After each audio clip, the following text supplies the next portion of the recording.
Yeah, go ahead. Hi, Venkatesh. my name is Venkatesh Margapuram. I'm based out of Sydney, and I was recommended by my teammate Sumit. Uh, and I work for a company called Lightning Box. It's a part of Light and Wonder, and we are into slot gaming. So it's been close to 4 years of project manager, being a project manager.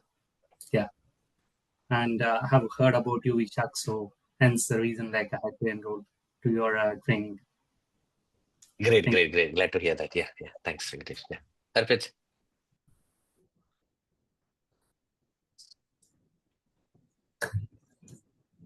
Arpit.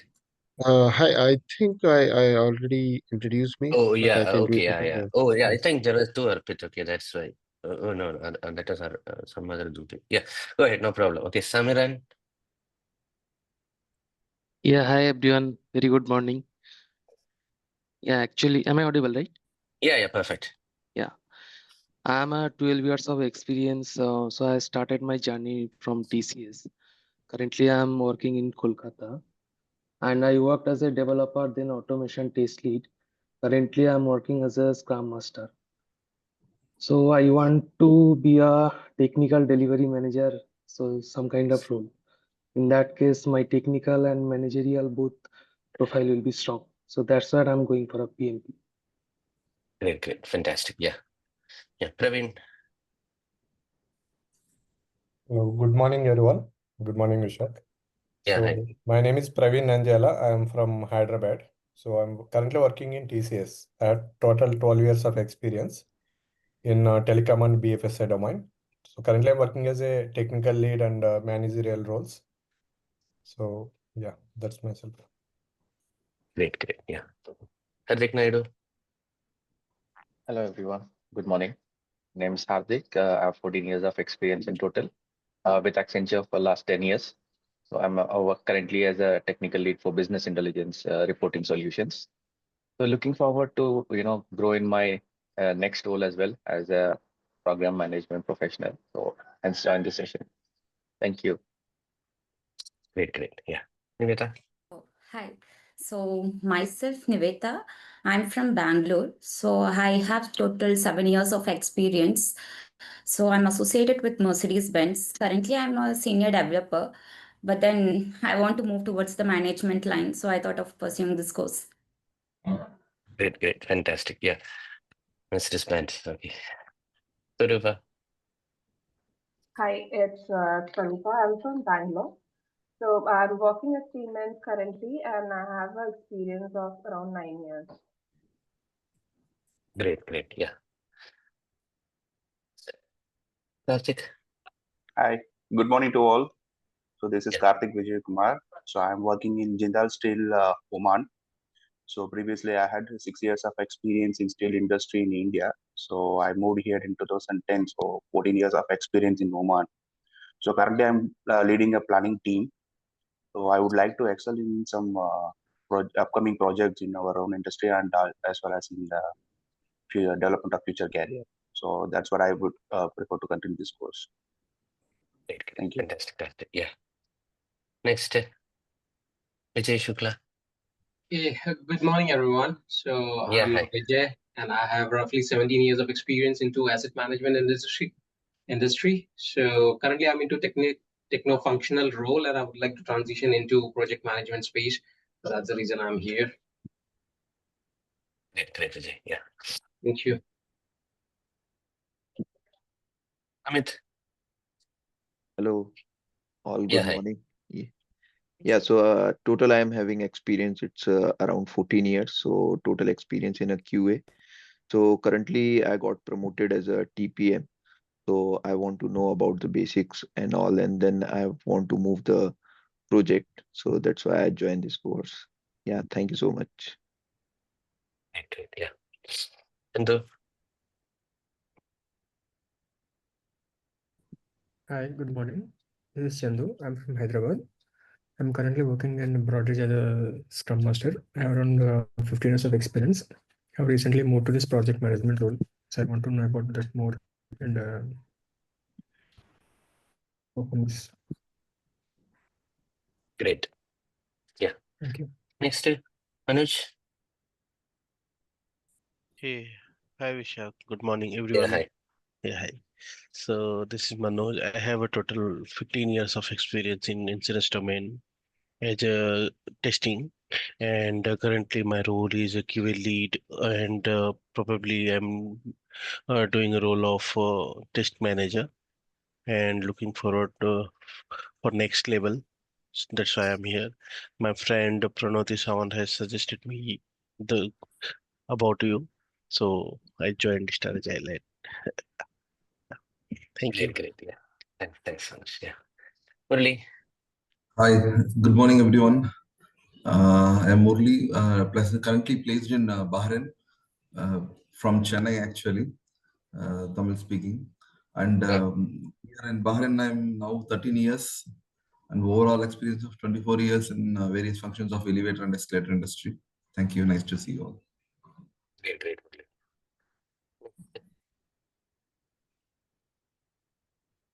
Tika. Hi everyone, good morning. My name is Deepika. I am based out of Delhi and I have 12 years of experience in testing and currently leading the project in Tata Play, the application we are all, most of the people are using. And New. Tata Play.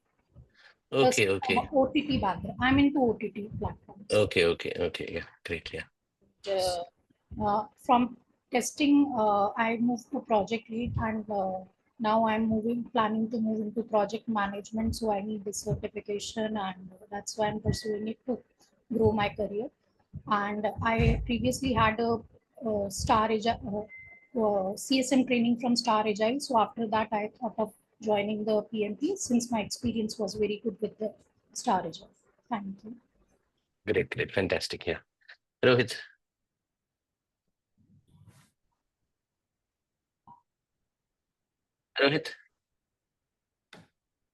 Hello. We'll stop with Rohit, and Am I last audible, person sir? will be Ekta. Yeah, go ahead. Yeah, Rohit. Yeah, good morning, all of you. My name is Rohit. Currently, I live in Faridabad, and I'm affiliated with the Vyka Process India Private Limited, which is into project business, oil and gas sector. So I got to know about this while watching some YouTube videos because I was, looking to do this PMP certification just for career growth. Because I started my career in automobile sector from production department, then I switched into this execution business. So I'm looking my career growth in this line. So for that, I think PMP is must. Great. Thank you. Okay. Yeah, thanks. You go, George.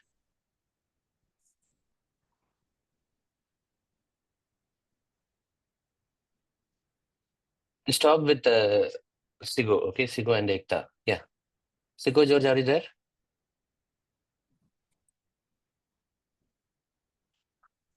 No, we cannot. Hello. Oh, yeah. Yeah. Go ahead. Yeah. My name is Sijo George. I'm from Trichy, Kerala. I've been running project management business for the last 10 years. I'm into the construction industry. I came to know about Vaishak from the YouTube videos. I'm looking forward for a great coaching from you. Thank you. Oh, great. Yeah. Last week only I was in Thrissur. Okay. Yeah. Now Okay. in Yeah. Kottayam. Yeah. Yeah. Fine. Great. Yeah, last we'll hear from Ekta. Okay. Others, guys, please type your intro in the chat. I've put a message in the interest of time. Yeah. Yeah. Hi, good morning, all. So I'm based out of Bangalore. I have total 11 years of experience. So I have been working as a QA lead from last 10 years, and I have recently moved into program management. I work for a company called Origo Software Technologies that is into real estate. And I learned about Vishak from LinkedIn, and one of my friend also in office, he has attended his course, so he recommended to go for it. So I want to get clear with my basics and clear the PMP. Great. Okay. Thank you. Fantastic. Okay. Yeah. Thank you all guys for your intro. Okay. So I will start with my intro. So as I requested, guys, all of you guys, please be in the video. And please be active in the session. This is one such request which I keep telling throughout my sessions. Okay, it'll be a small initiative only, guys. Okay, so if you don't have any health issues, you're not sick, and if you're not traveling, if you don't have any background disturbances, even if there is background disturbances, there is green. We can put the background screen, virtual screen. Okay, so that's not a problem. If you look here, no, this is also a virtual screen. Okay, so you can do all those things. But I would request my dear fellow students to be there in the video always. Okay, so that is one small request I have before we start. Today, if you haven't considered that, it's fine. But tomorrow, I would suggest you guys be in the video always. Okay, from tomorrow onwards. Okay, so let's start with my intro, guys. Okay, but before introducing, I just want to take a moment to congratulate all the people who are here at this moment. Okay, the reason for congratulating you people is you have broken out from your comfort zone and you are taking an effort to step out of your comfort zone and make a decision to upskill your career. It can be anything. Like it can be Six Sigma, it can be PMP, it can be Scaled Agile Framework, or whatever other certification, anything related to AI. But something or other is driving you to break your comfort zone and attend this course. So I appreciate that, particularly on a weekend morning Indian Standard Time. Okay, that is a time when we get to sleep a little bit extra, but you are taking your efforts to get out of that comfort zone and participate in this session. So I appreciate that very well. So hope all your dreams, I mean, right now your dream is to get this certification done as quick as possible like this. Okay, so that is something which I can help you guys over a period of time, probably in next 35 days, something like that. That should be enough. Okay, so there are some myths revolving around PMP. Okay, many people tell it's something which requires months of preparation. That is something which I want to break as a barrier. This is not a course which takes a lot of efforts. And I'm not telling this is a super easy course, but if you get the mindset right, it will be easy for everyone to clear this in the first attempt. Okay, so I welcome all of you guys for getting out of your comfort zone and breaking your barriers and attending this course. So once again, thank you all. Please try to be participative and be in the video. About myself, let me introduce. My name is Vishak. Some of you guys would have joined through reference by your colleagues who have cleared PMP, who have attended training through me like that. So I consider more as you can see in the right side, this is some of the screenshot of the events which was conducted last year. So I consider not just that this session gets over, it's like a long-term relationship. Okay, so I stay in touch with the students. Okay, I maintain that warmth with the students, even in a long-term journey.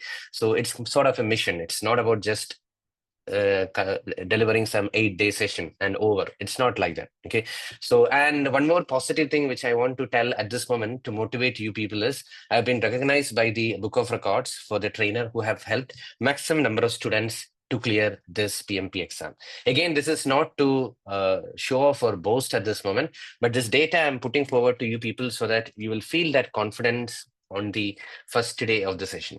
So this is a very long initiative. I will summarize this in a nutshell. So I have to summarize the data of all the students who cleared PMP through me in a span of 6 months. That is the time duration which I have fixed. So in that 6 months, how many students enrolled? How many people passed PMP through me? Their email address, phone number, a LinkedIn profile, and the screenshot of the certificate. Everything I have to share with the Book of Records team, and they will pick up, just like in your case, no, the PMP application will get selected for audit. Not everyone, some of you guys. Just like that, in my case, some of the participants were called and checked. Okay, so is it valid data, what Vishak is quoting? That way, only I was recognized by the Book of Records. So it is a undoubtable data. Okay, so you guys can be happy and feel secure that you guys are in the safe hands. Okay, now, because of the way in which I inculcate the course, okay, I believe more that the PMP is more of a mindset game. So some of the students also lovingly call me as the mindset alchemist, okay, because it's not about just a course curriculum being injected. At the end of the day, it is more of a transformation of the mindset. I always tell PMP is just going to be a byproduct in your case. Byproduct in the case, apart from this, I cleared myself PMP. This is what you will tell.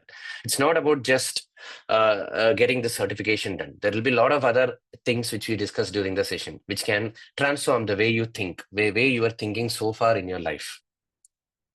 And as you can see here, the left side, the personality whom you see here is Mr. Lee Lambert. He's actually the founder of PMP course. Almost 42 years back, he's the one who started this PMP course and formed the institute called as Project Management Institute. So for the first time, he visited Bangalore, India, I would say, last April. So the purpose of the visit was totally private, I would say. It is to meet me and my students. All the students who have cleared PMP in the previous year, 2023-24, till that day, he visited Bangalore and he visited all the, there was an event ceremony of convocation style where every single student who cleared PMP through me as a person was given the certificate straight from the hands of the founder of PMP. It was a magical moment for all the students who were with me. And apart from that, there were project management discussions, panel discussions, then talk by famous personalities in project management. It was a one-day event. So the beauty of that event, it was totally organized by the students. As you can see here, these were the student volunteers who did that fantastic job. And these are some of the screenshots of the certificates receiving ceremony by the students. So because of the higher number of students clearing PMP through me, Lee Lambert have actually coined the keyword PMP production machine to me. So throughout my career, I've trained more than 10,000 professionals. So this is the background. As you can see here, there is a comment from the CEO of PMI also regarding my stunning PMP clearing rate. So that's it. And about my corporate experience, I will just quickly introduce. I was working with Ernst & Young, lastly, EY. As you know, EY is one of the big 4 consulting firms. I was working as a senior project consultant while I was with EY. And during my stint in EY, I got a chance to interact with a variety of project managers in a variety of domains like banking, pharmaceutical, then e-commerce, insurance sector, etc., etc. Right from, I would say, setting up scope, developing a project schedule, helping the project manager on the other side to drive the project, etc., etc. Right from start to the end. That was my stint while I was with EY. And before joining EY, I was with Ola Cabs. As you all people from India would have definitely heard about Ola Cabs. I was one of the earliest employees when I joined Ola. It was having its presence in almost 4 cities in India, but I was part of the program management for business operations team. That means how you expand to new cities in Ola. And I was having a direct reporting to Bhavish Agarwal at that point of time. It was a very fun role which I delivered in Ola because things were very fast, dynamic. So in such a dynamic environment, we have to drive projects. So that was my stint while I was with Ola. And before Ola, actually, I started my career in a manufacturing company called as Ingersoll Rand. It's actually a 150-year-old organization, but many people would not have heard about it because it is more in B2B segment. People from the manufacturing maintenance background, they would have definitely heard about Ingersoll Rand compressors. And I was leading the new product development. New product development means right from idea to how you develop a prototype, how do you do testing, and how do you launch a product to the market. That was my stint while I was with Ingersoll Rand. And that's it about my background. So if you look at my career background, it spans from manufacturing and then into e-commerce and finally into consulting. Throughout my career, I was into project management only. And about a little bit of the corporate background, as you can see here, this is one of my performances in a music reality show. That is one reason which I want to tell you people. The reason I quit from EY, it was not because of any work stress or anything like that. Like the recent controversial news of a death of an employee of EY, but it was more of a satisfying my passion. I happened to participate in an audition for a music reality show in Malayalam language, and I got selected in that music reality show. So I went up to semi-final round in that music reality show. It was judged by legendary singer K. Chitra ma'am, and I only withdraw from that reality show because of work commitments. It was not an elimination like you see in the TV. And right now, I'm also tied up with a couple of institutes which help participants to get into a reality show, to improve stage performance, etc., etc. I'm part of an institute called as RTM Academy, which is actually headed by K. Chitra ma'am and Sonu Nigam, who are the academic head of that. And coming back to our PMP, the another point which I want to bring to your attention is I cleared PMP at the age of 24 years. And this is also one thing to motivate you people, because many people have a feeling, oh my God, okay, is PMP, am I fit for PMP right now? Should I gain more experience like that and all? So I would say, as long as you have a projectized mindset, okay, you are able to develop that projectized mindset, and you are willing to invest next 1 month of your time, okay, a little bit of your time, if you're ready to dedicate, I can make sure that you are able to clear this PMP exam. Okay, so that is the reason I'm telling about this also. That's it, guys, about my background. And I hope all of you guys, your wish, why you guys are here for, you have got a wish to clear PMP as quick as possible, and you are aspiring for many project kind of roles. That is the reason you guys are here, right? So I hope and I wish all your wishes will come true.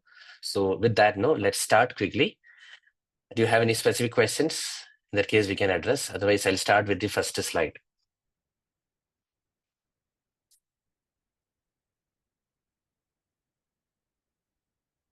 Okay, so I'll start, guys. Okay, I'll reshare my screen. Hold on.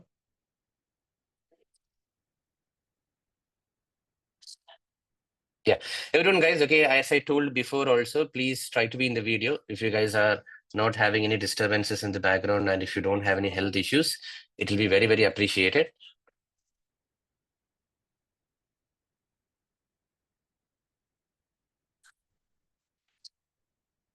Okay, so let's start, guys. Okay, so we had people who joined late. I would tell guys, okay, what exactly happened just now. Okay, the students whomsoever joined early and whomsoever for the first 10 minutes who could raise hand, they introduced themselves.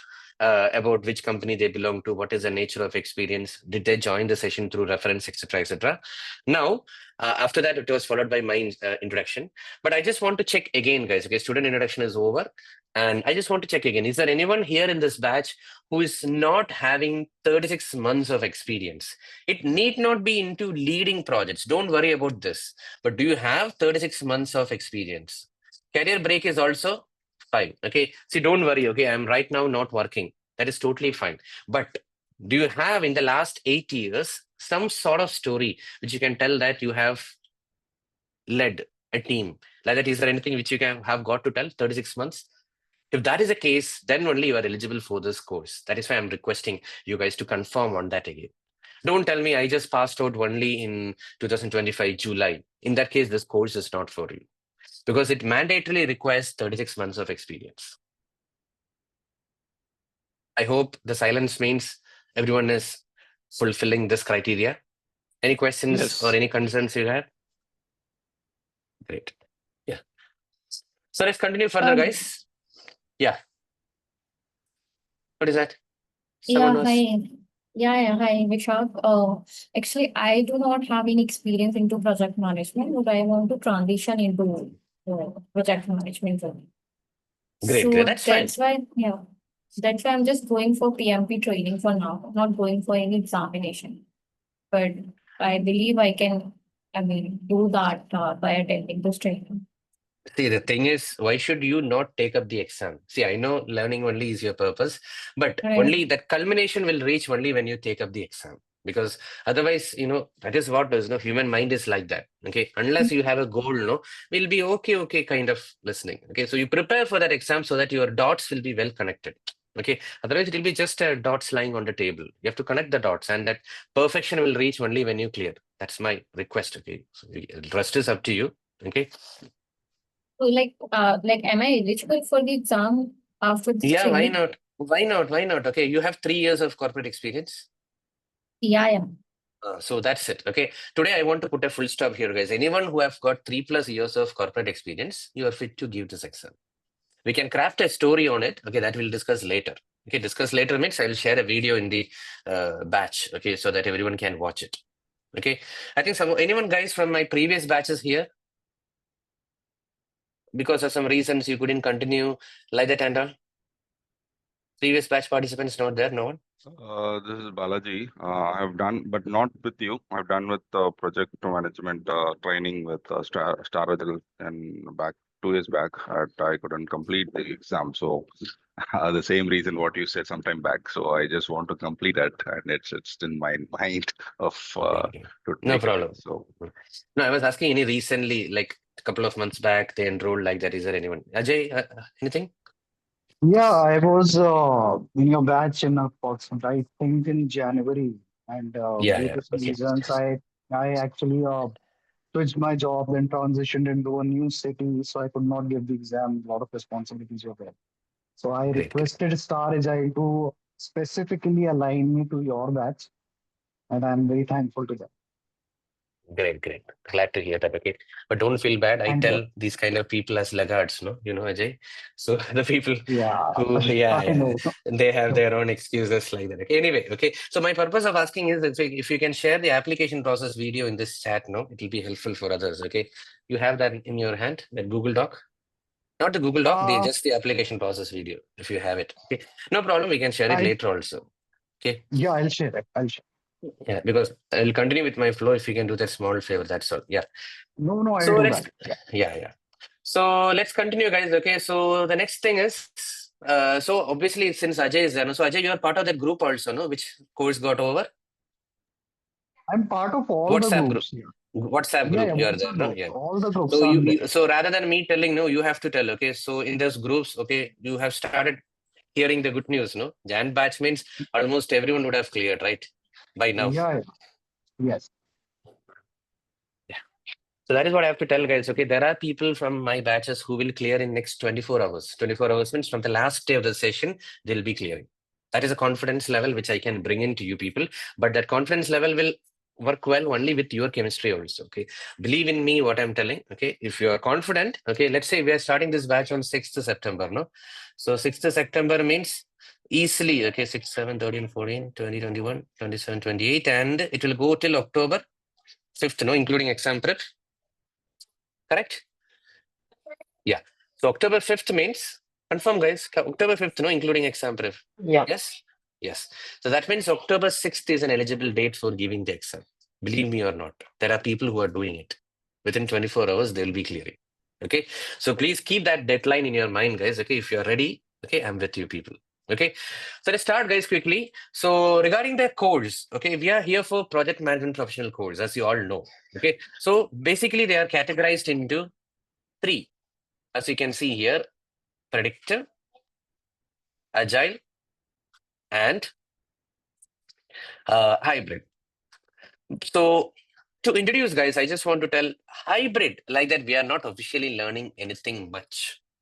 Because hybrid means what? Forget project management. What do you mean by the English word hybrid? Hybrid means mixture, correct? Best of both. Right? So there is nothing like a clearly concocted best of both.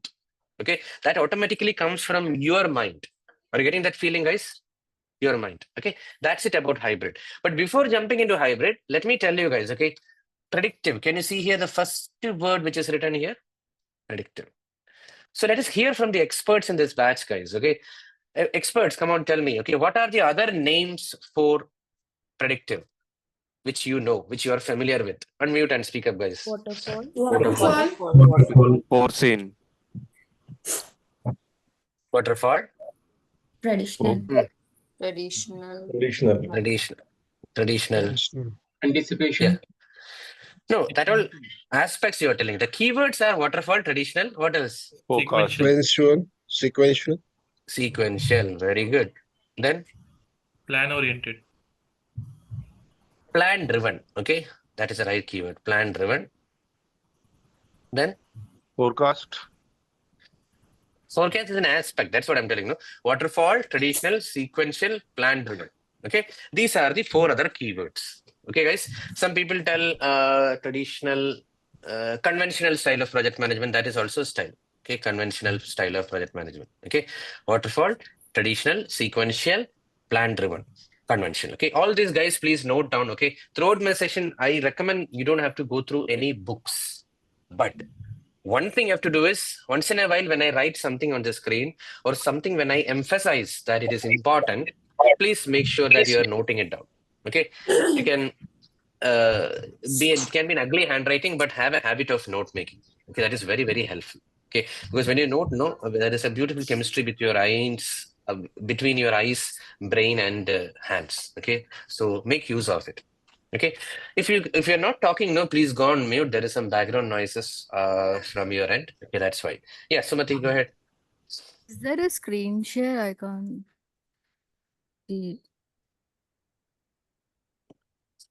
It is there. Okay, I would suggest in your interface, no, check screen share, something like that. In the top, it will be there. I think you are in a wrong window. You are able to see all of us, no, the participants. Yes. Yeah. Yeah, that is a problem. Okay, click on, go to the top. Okay. Okay. Yeah. I'll Are you able to find out? Can someone Yeah, share the that's in screenshot? Because I don't have. I'm not the participant. Only host will be able to. I mean, participants will be able to share a screenshot. Please confirm if you are able to see. Otherwise, someone will share a screenshot. Okay, so predictive is also called as waterfall, traditional, sequential, plan-driven, conventional.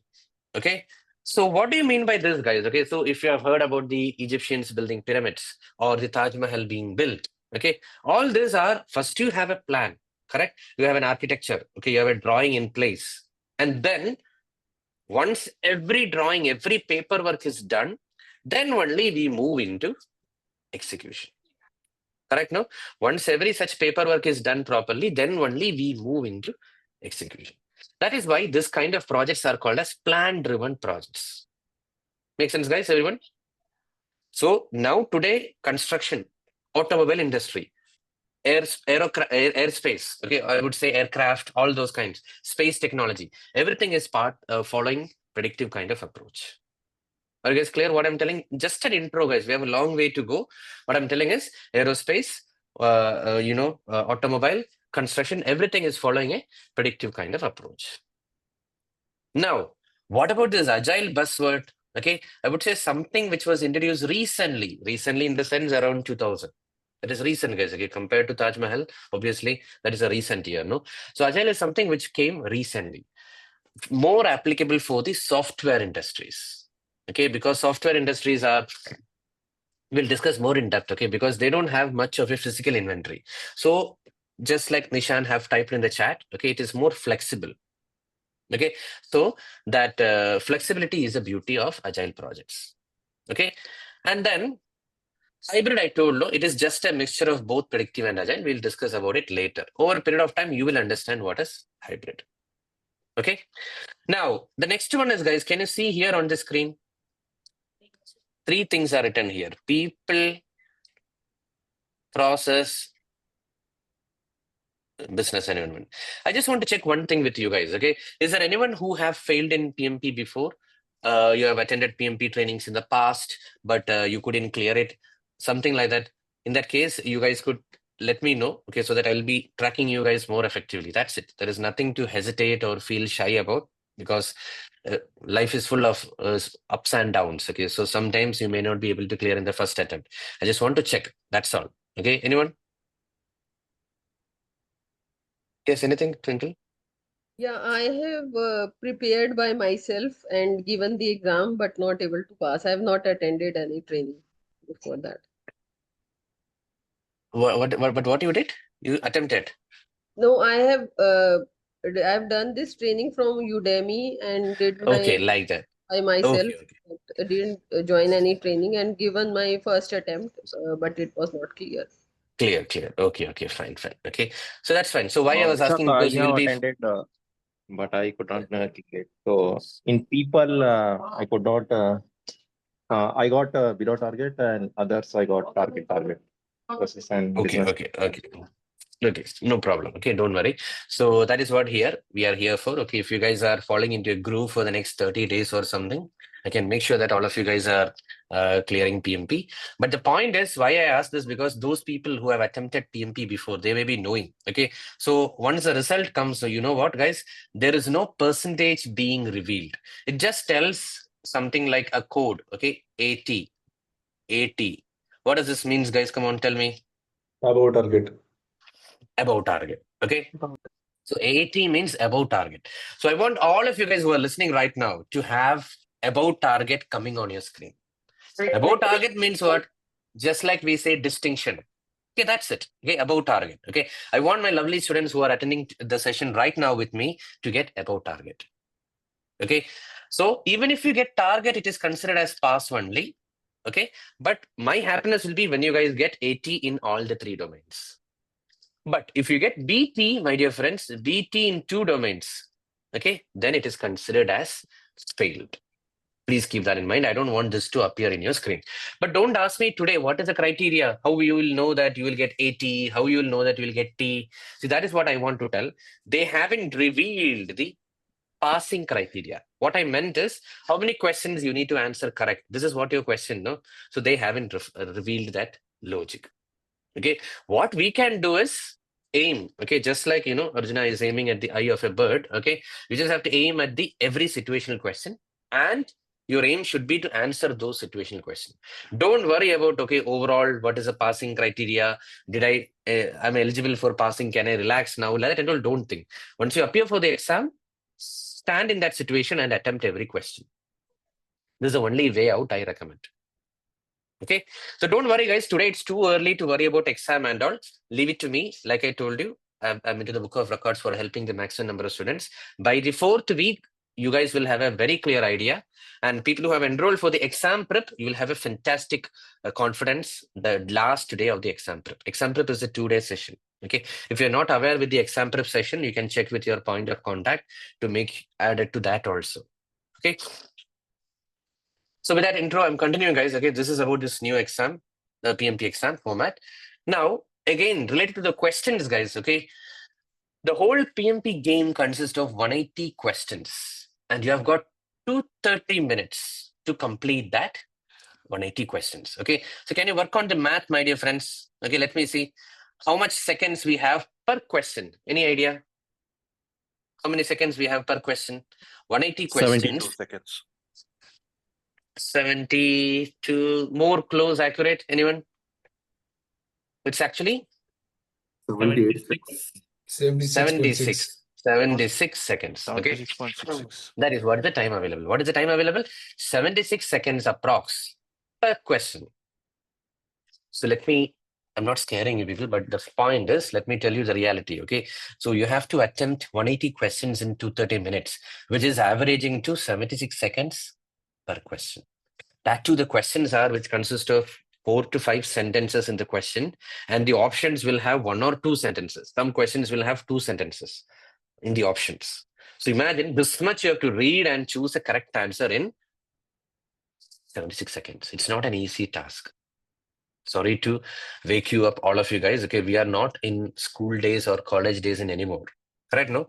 It's been at least, the youngest participant maybe at least 5 years passed out from the college, correct? So the point is, our reading speed have come down significantly. Unless you people are into a habit of reading newspapers or fiction, non-fiction books, then you guys will have a little bit of higher reading speed. But otherwise, it is like this. Okay, no one have got a good reading speed. So this is one place where you people will struggle.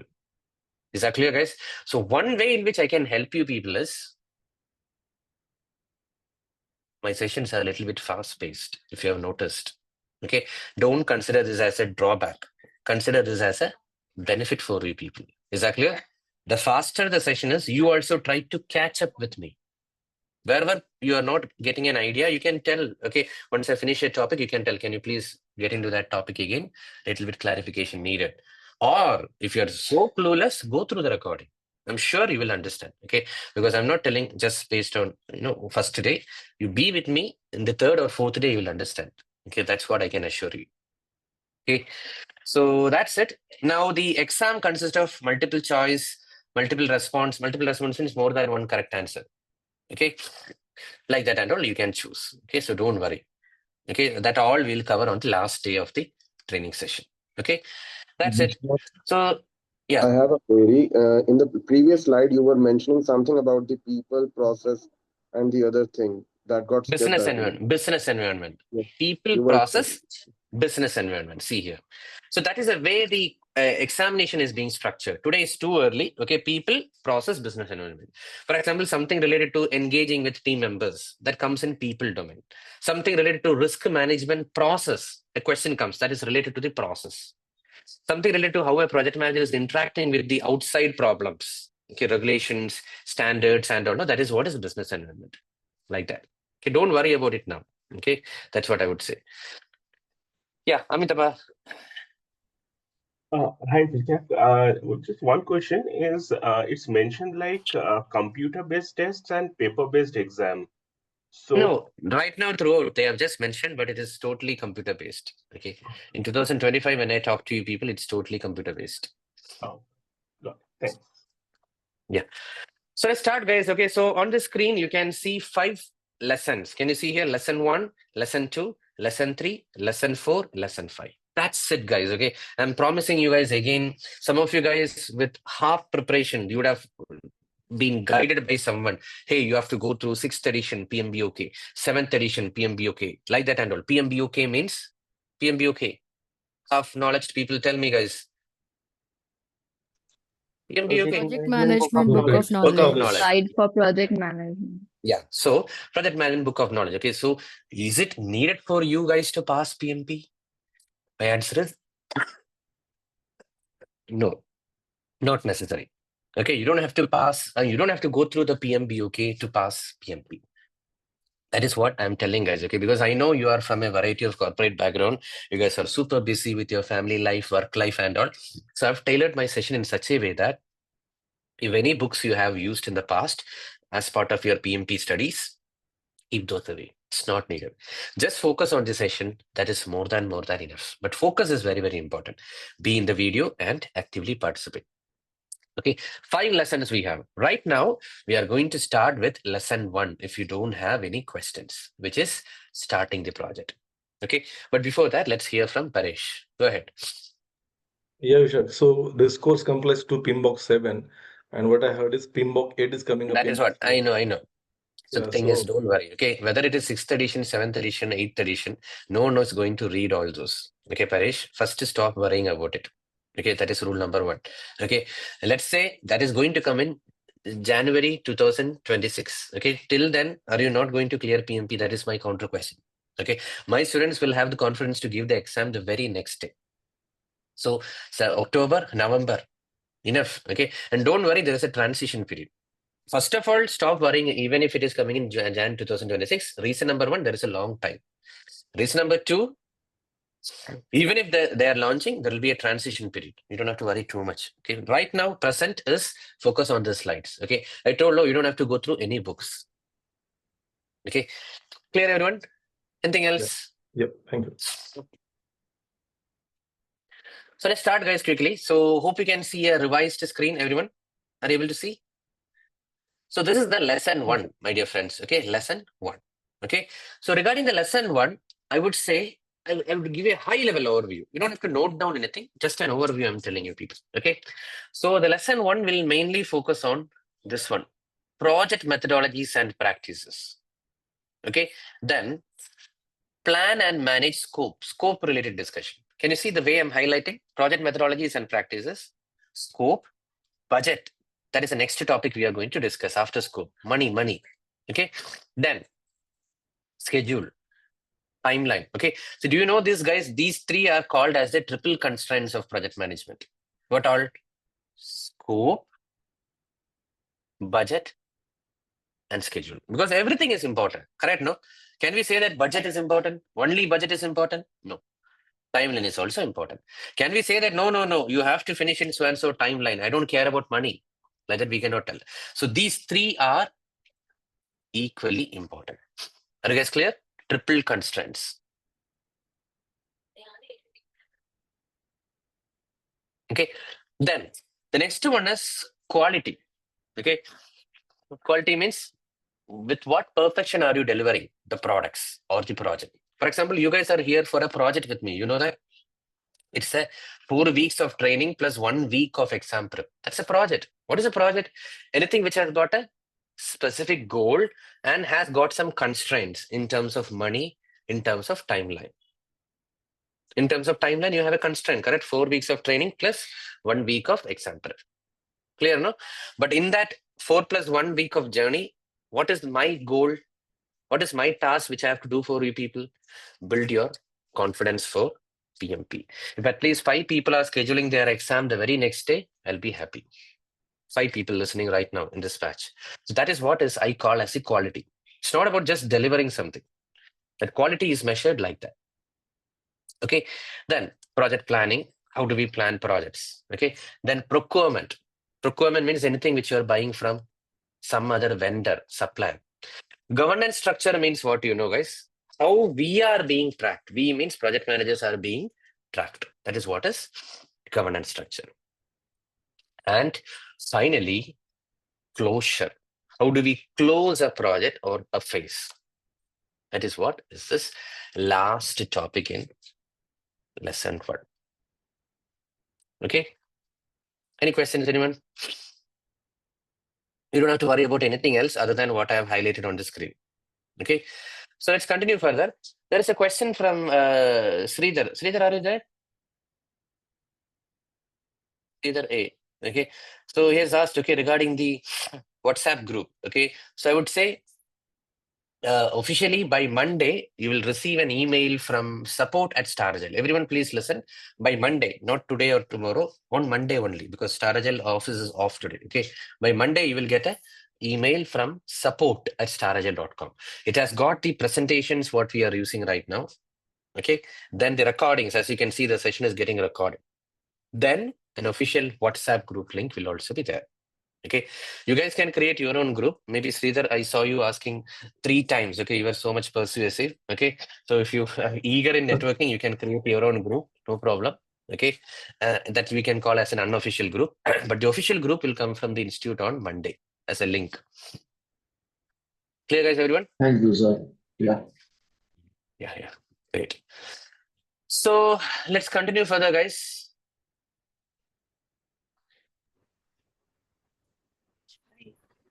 I have one query. Yeah, go ahead. For a related to a previous slide, we are talking about governance. Can you just give a brief? I missed that. See, first of all, don't worry, even if you missed it, okay, because that was just a high level, very, very high level slide. Okay, the governance means, okay, imagine you are the CEO of my company. Okay, I'm doing a 3-year project. So every month I have a meeting with you.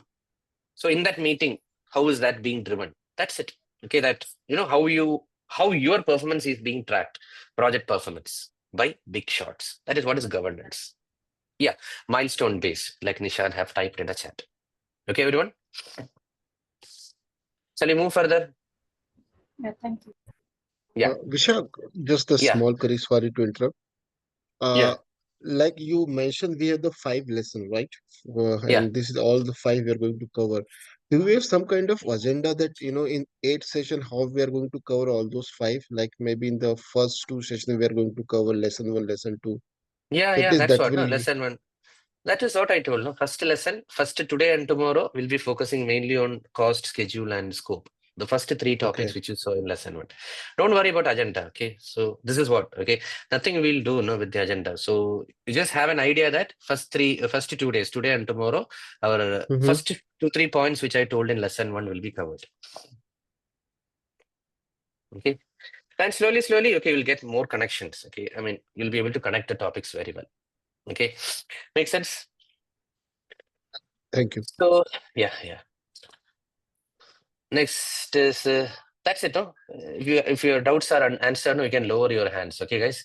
So now, one phenomenon I've done so far, which some of you guys would have felt very strange. Okay, what was that? I skipped some slides. Okay, and right now I'm in slide number 12. Okay, so I want one small request, guys. Okay, I have a request. Okay, so there are some, friend benchers in every batch of mine. Okay, those friend benchers, what they have to do, they have to note down the slide numbers which we are focusing.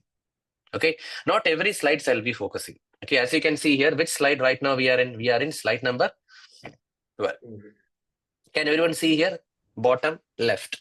Okay, now you guys will have a question. Oh my God, Vishak, so what about the slides which are there before that?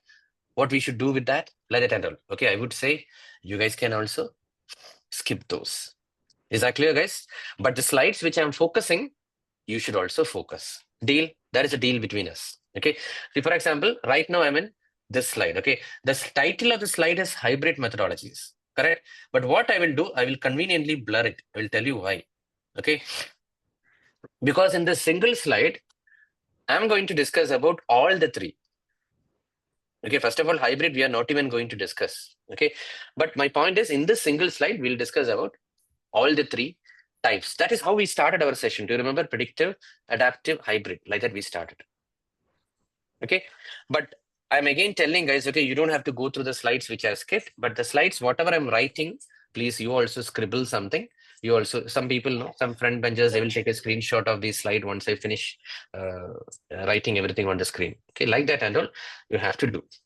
Okay, just a minute.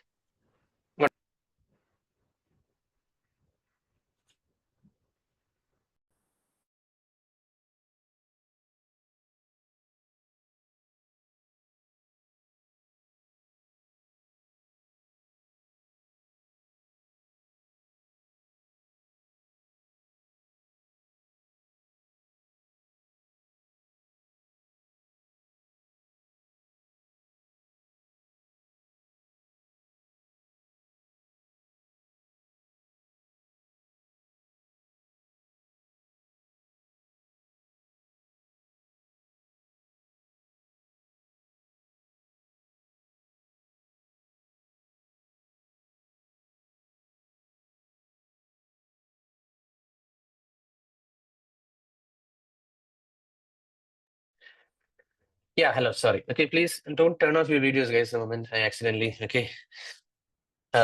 turned off. Okay, so the thing is, don't expect someone else to note down the slide numbers and screenshot and all. I just told, okay, so you be the front bencher, okay, in batch, okay, and make sure one of you guys is doing it. Okay, so let's start, guys. Okay, further. So I'll start with this, guys. Okay, we are getting into the depth. Okay, see, once project management style, I just want to bring to your attention. You know what it is? There is a term called as progressive elaboration. What is it called as? Progressive elaboration. Progressive elaboration means what, do you know? Let's say we are doing a 4-year project. In a 4-year project, in the first 1 month of the project, do you really think we would be having a clear idea of how the project is going to be? No. We'll have a very high level idea only. But first month over, second month over, third month, probably fourth month, you will have a better idea. Oh yeah, this is what is a plan of the project. Correct, no? So just like that, progressive elaboration means what? As the journey progresses. Are you getting it? As the journey progresses, you will be getting more and more clarity of how the project is going to be. Just like that, I want to make a promise to you people. Today is the first session, first day of your batch. I don't want you to lose hope in any way. Slowly, I will elaborate. I've told you about my background. I've told you about the students who have cleared PMP through me. Okay, and some people have joined through reference also here. So don't worry about the first day. There will be some confusions. It should be there. Okay, and next day, or at least by next Saturday, it will be sorted. Okay, progressive elaboration. Are you getting that keyword, guys, everyone? Okay, so now let us start with predictive. We had a very high level intro about predictive. Do you remember? A couple of slides back. Now let us get into the depth of it. Okay, the first characteristics, my dear friends. What is the first characteristics, you know? Fixed requirements. Fixed requirements means what, you know? We clarify every requirement in black and white initially before starting the execution. Did you get that feeling? We clarify every requirement in black and white before we start the execution. That is what is called as fixed requirements. I told the example of Egyptians building pyramids. I told about Taj Mahal. How was all this happening? Did they just build something and then they thought, okay, something else we can add to the top of it? Not like that. They had every blueprint ready. The whole plan was ready. Then only they moved into the execution. Are you clear with the terminology? What do you mean by fixed requirements? Requirements are fixed or frozen. Then only we move to execution. And focus on the next point which I'm highlighting, guys. Okay, focus only on the points which I'm highlighting. The next 2 points is the delivery will happen in a single shot. The delivery happens in a single shot. You know, Big Bang theory. Like that only, the delivery will happen. It's not in bits and pieces. Whether you are buying a house, whether you are buying a car, do you think a house or a car will come in pieces to a customer? No. Either a fully ready house, ready to occupy by 2026 September, like that they will tell. Or a car, you booked a car today. They told that the delivery is only by December. Till December, you have to wait. Today we are in September. You have to wait for 3 months, correct, no? So that is what. The delivery happens in a single shot in predictive. And finally, the goal of a project manager in predictive is to manage cost. This is the primary goal of a project manager. What is the goal? To manage cost. Now, coming to the below one, guys. Okay, below one, what did you see? In predictive, this much intro is enough. Okay, we are just starting. Okay, we have a long way to go. This is just the introduction. Okay, now what is there, guys? Next, adaptive. Under adaptive, you can see iterative, incremental, agile. What is written? Iterative, incremental, agile. Okay. See, iterative means what, you know? The activities are repeated until a correct solution is obtained. You know, in school days and all, we have some experiments, correct? So lab experiments and all. Okay, so how exactly, whether you are from any background, some lab experiments would be common. Let's say physics, chemistry, biology, or computer science, something like that. Okay, some form of lab activities will be there, right? So I would say out of this, you know what, guys, the chemistry lab was a nightmare for me, especially the salt analysis. Okay, that is why I'll pick up that example only. Okay, so salt analysis in the sense you have to identify the right combination of salt. Okay, so when you do that exercise, you know, we go through a lot of repeated activities. Are you getting that feeling? We analyze something, it is not giving you the right result, then we will do a different testing. This time it will give you a symptom. That means, yeah, the salt is this. Are you able to imagine, guys, what I'm telling? You redo the whole experiment again till you arrive at a correct solution. Okay, the moment you arrive at a correct solution, then the delivery happens in a single shot. Is that clear, guys? The delivery happens in a single shot. So correctness of solution, my dear friends, this is important. Please, when I say important, please note it down. Correctness of solution is the goal of iterative. Just now, Naveen have typed in the chat. Did you see? Check the chat as well.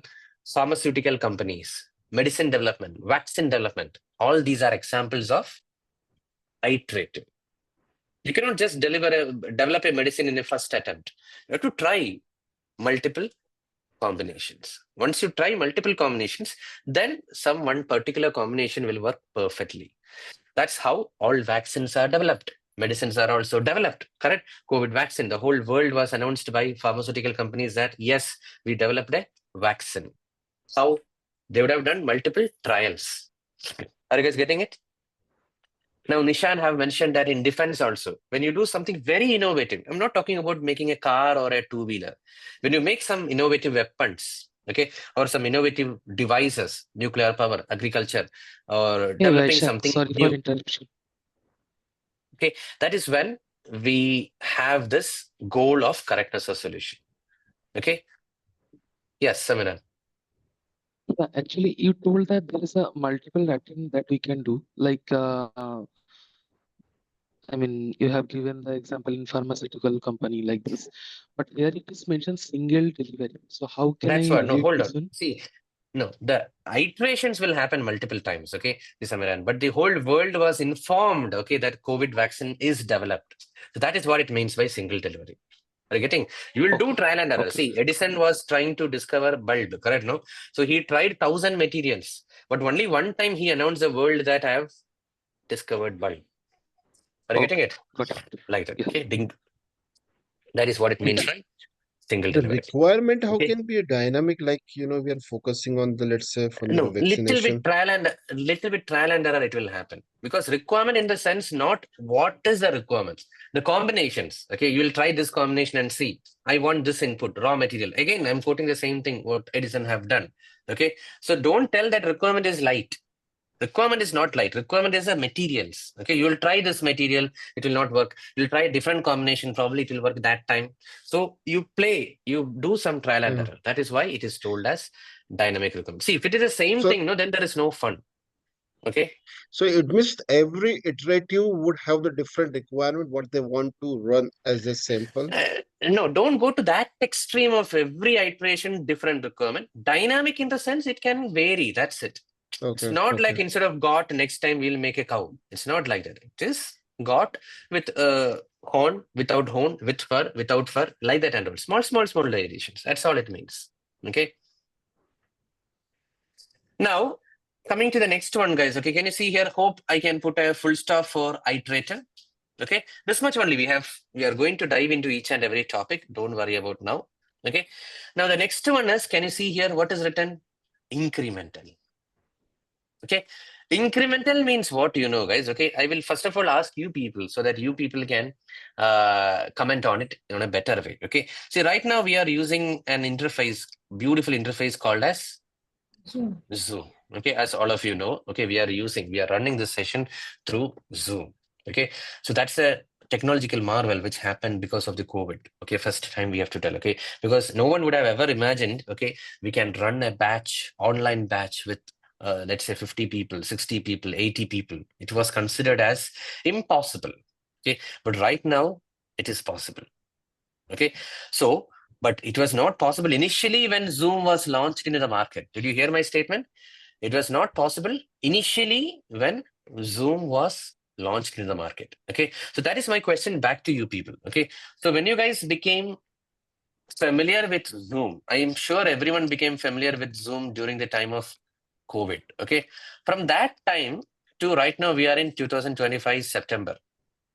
Okay, can you guys just take a moment to understand what all are the present functionalities of Zoom, which was not there when Zoom was initially launched to the market. Whiteboard.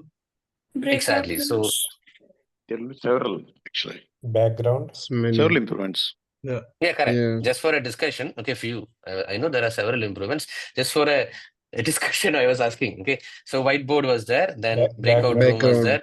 Yeah, Background. The limit of the joinees participants. Background, limit participants, limit or count on participants. Maximum duration for a free meeting was 30 minutes. Now it's more. Maximum duration. Okay, yeah. What else? I think the most important is now you can. The most important is now anybody can join from different sources. Like first you have to just share the Zoom link. Now, if you have a number, you can just put the number and make them to join the Zoom link as well, direct from the app. Okay, This was great. recently added. Yeah. Break rooms. Great. What is that? Screen share was Break rooms. Break rooms. Breakout rooms is told. Yeah. Screen share. Okay. screen share We have was by only different tabs for the Reactions are also there. Zoom AI Companion. AI Companion. That's what I was expecting. Zoom AI Companion is a recent feature. Okay. Yeah. Okay. Then this one, guys. Okay. Do you think? See, you guys have told about the background. Okay, that's a marvelous feature. Okay, so because do you really think this is my background? It's not. Okay, but it is because of the technology. I don't need a green screen and all. I just have to choose some virtual background to a certain extent. Unless someone is standing here for a long time just behind me, it will not detect beautifully. And another feature is, once I finish this slide, now I will tell you people. Okay, there is a beautiful noise cancellation feature. Today I noticed when one of you guys unmuted, there is a lot of background noise at your end. But that can be mitigated, guys. Okay, if you are using that noise cancellation feature in the Zoom, I'll tell after this slide. Okay, we'll have a pin drop silence in this batch. At the same time, you guys can stay unmuted.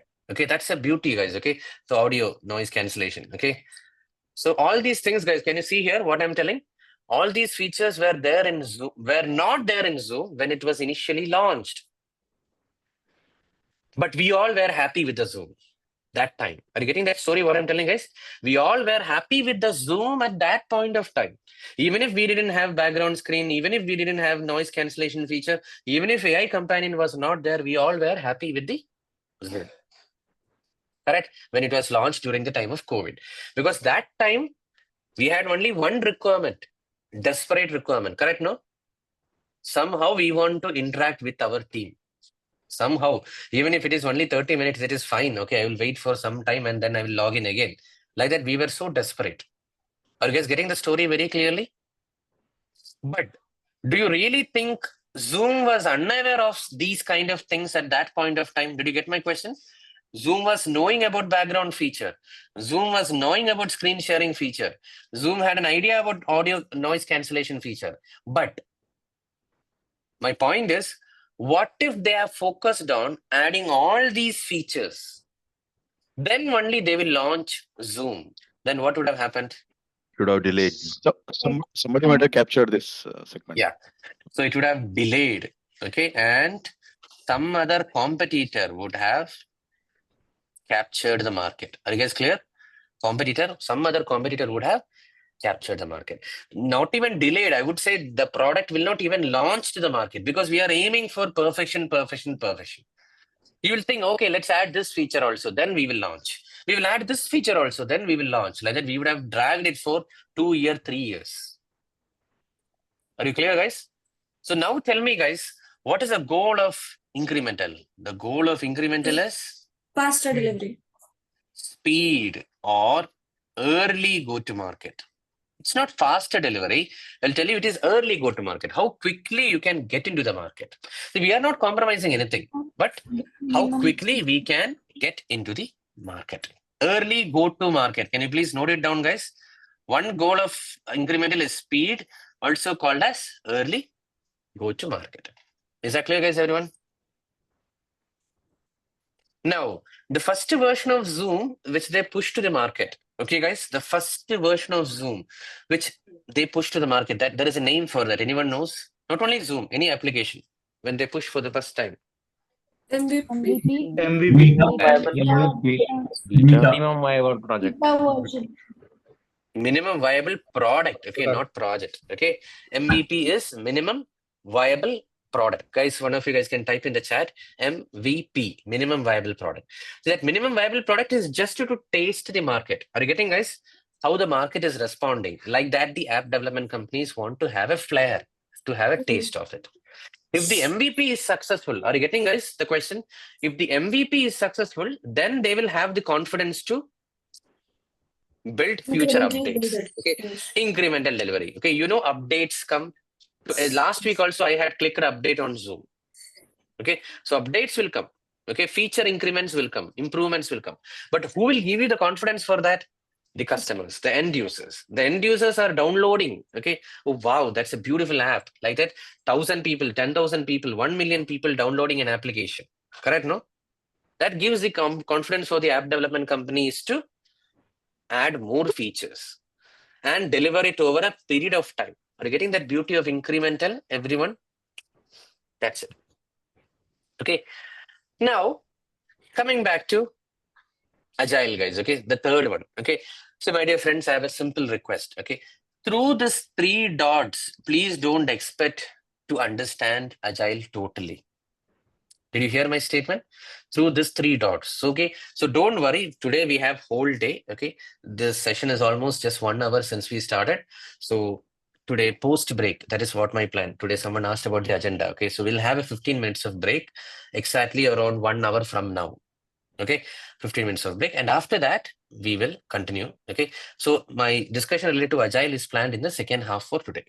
Okay. So that time we will elaborate more on it. But at this moment, I just want to tell you, Agile is more involving iterative as well as incremental. Both iterative and incremental cycles will be there in an Agile project. But look at the goal. Goal is super important, guys. Everyone, the goal of Agile projects is customer value. Customer value means what? Do you know?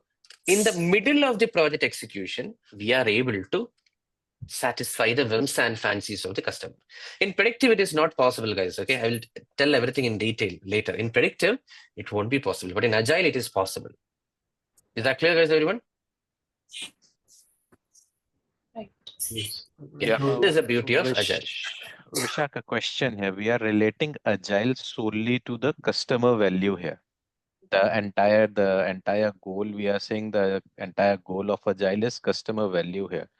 However, even if you go through the other methodologies of iterative, incremental, or predictive, customer value is always at the core. No, I'll clarify. Yeah. That's what I told. No, see, during the life cycle, see, don't tell that predictive, we are not caring customers. That is not the point. Listen, see, customer value means the inputs of the customer is being heard and incorporated in the middle of the project lifecycle. How is that possible? We'll discuss it in the further sessions. In predictive, you tell, okay, yeah. See, you tell, okay, you are a very rich customer, okay. You have a dream house, okay, expectation. Okay, you tell your dream house and come back in August 2026. In between, if you come back and tell, I want to change my floor plan, I want to add 1 more bathroom, it won't be possible. That is what it means. In predictive, it won't be possible. But in Agile, it is possible. Through a period of time. Okay, that's it. So yeah. So hybrid we will not touch now, guys. Like I told you, because hybrid is, you will understand. Okay, allow me some 2 weeks of session.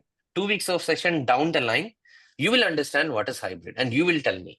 Is that clear? It's just a mixture of predictive and Agile elements. That's it. So don't worry about hybrid. That is why, because of the vagueness, there is no goal also for hybrid. It depends on how much you are sticking to predictive, how much you are sticking to Agile.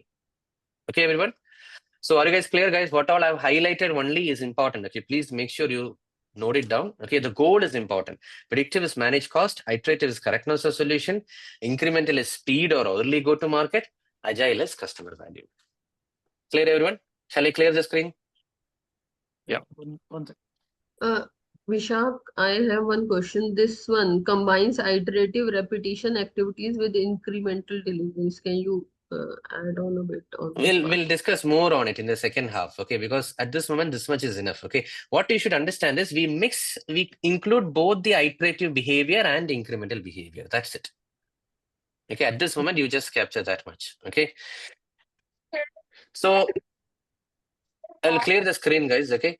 So when I clear the screen, you'll understand why did I blur this text. Okay, because in this text, okay, what is written here? Hybrid methodologies. Okay, but the previous slides were focusing on agile, incremental, iterative, and all. But what I did, I explained all this in the same slide. Are you guys clear? That's it. When you study also, no, just look at the slide number 12. Whatever I've noted down, that should be enough. If you want, you can read the previous slides also, no problem. But it's more or less covered in this single slide. Okay. Now, moving further, guys. Okay, so we are done with our topic. The first topic, guys, everyone, I'm not sure how many of you guys joined late. Okay, I have a request again. In case you join late, please don't hesitate to go through the recordings. You have to go through the recordings. There was a team intro. Your batchmate's introduction was there, and my introduction was also there. And then I gave a topic overview. Okay, and then we finished the first topic. This is our journey so far. Okay, next day onwards, no, please try to be there on time. I would say not even on time. Try to be there at least 5 to 10 minutes in advance. You guys interact with each other. Okay, make sure this as a habit. Okay, this is what I tell in all my batches as a ground rule. What is that ground rule? Try to join the session some 15 minutes in advance if possible. No, it will be beautiful. Okay, the session link will be open for you people. You guys can come and interact. Okay, so let's continue further, guys. Moving to the topic second of today. What is the topic? Plan and manage scope. Okay, so what is it? Plan and manage scope. Okay, so related to scope, my dear friends, there are two kinds of scope. Can you see here? First is product scope. Okay, go on mute, guys. You guys are having some background noise there.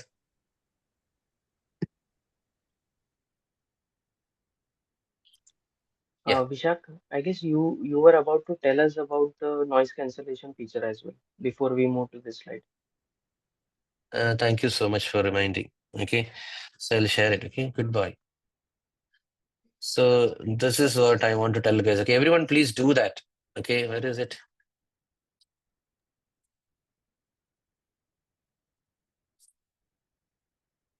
Are you able to see the screen, everyone? Yes. Yes. Yeah. So in this, no, guys, okay, what I want to tell is this interface, all of you guys check, okay, to the right side of your mic button, you can see this audio settings. Okay, in this audio settings, if you click on it, okay, it will take you to this one, okay. Are you able to see this visualization, everyone? Yeah. In this, the Zoom background noise removal, you set it to high, okay. So if you set it to high, okay, usually, you know, this keyboard typing sound, fan sound, air conditioner sound, okay, dog barking sound, or any train, if you're near to, your house is near to train path, okay, or any traffic sound, okay, or in house, okay, kids, spouses, everyone shouting, okay, it won't reflect, okay. So that's the benefit. Yeah. Test it and prove it. Okay, so let's continue. So do that setting, guys. Okay, that's all. So continuing further, where were we, guys? Okay, we were in this topic called as product scope. Okay, so what is this product scope, guys? Okay, once you read this, you will understand. Okay, so it means what features and functionalities we are going to have in the product. What is that? What features and functionalities? What characteristics are we going to have in the product? What characteristics are we going to have in the service or result? This is what is called as product scope. Are you clear? So do you remember, guys, one word I was keep on telling in the last 10 seconds? Do you remember what was that word? Yes, exactly. Okay, that word was what? Okay, so what is product scope? Right now in the last 10 seconds, I was telling what features, what functionalities, what characteristics of the product, what service or what result are we offering? Like that when we think, that is what is called as what requirements. So what is product scope, guys? Product scope is what requirements. Okay, now what within quotes, you understand, no? Now, who defines this what requirements, guys? Okay, tell the designation in your company. Product manager. Exactly. Product manager. Who else, guys, in your companies? Tell me. Product manager. Product owner. Product owner is PO. Product owner is there. Who else? Come on. Sponsor. Client or customer is there. Then business analyst is there. Yeah. Initiator is there. Very good. Client or customer is there. Client or customer is already written. Okay. Stakeholder is there. What else? Sponsor. Thank you so much. Okay. I think more or less you guys have summarized everything. Okay. So product owner.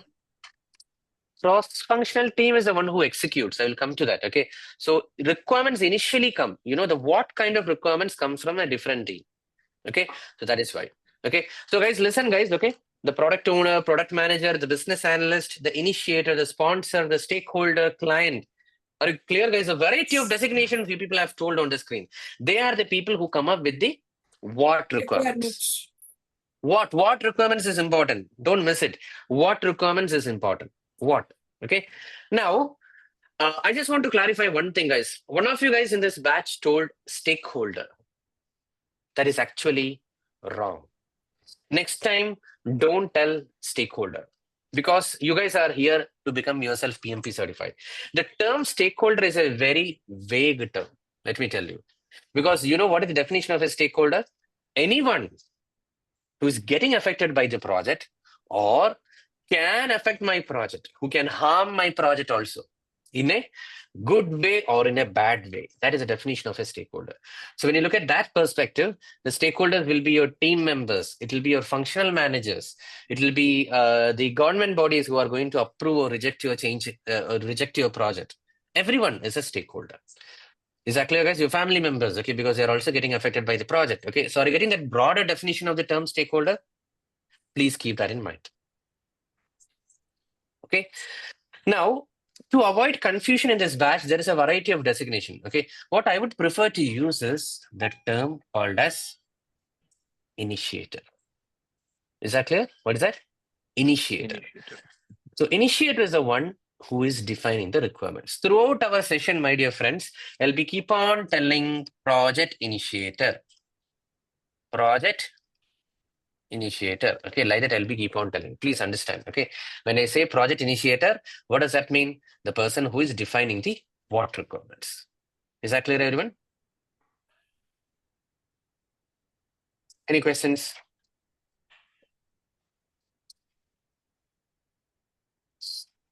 Okay. So now, why do you call them as project initiators? What else you want it to be called? I mean, just want to understand why we have actually is prefixed the word project. Because project, no, we are initiating. Project initiator. He's the one who is igniting the idea of why the hell we should do the project. No, within terms for the product scope, shall we use the word project initiator? No. See, product is something which comes at the end. Okay. See, Kapil, you are here for PMP certification. Okay. Product is a PMP certification. But the point is, 1 minute. This is the video in MP4 format. Why it is coming in MP4 format and all? 1 minute. Ajay Singh, from what is the source of this? So it's the documents that I received, links that I received from StarAgile. It's your video I checked. Oh, okay. I'll change the format if possible. Okay. I'll share the proper link. Okay, hold on. Okay. Yes. It's your video for the application process. Yeah. Okay. 1 minute.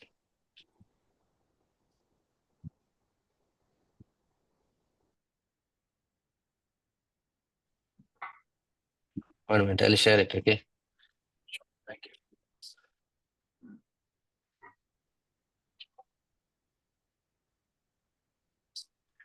So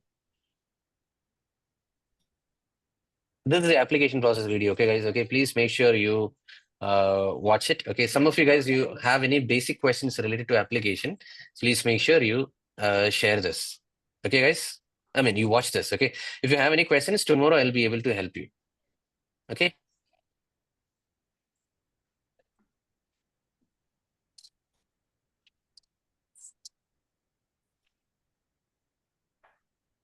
Okay.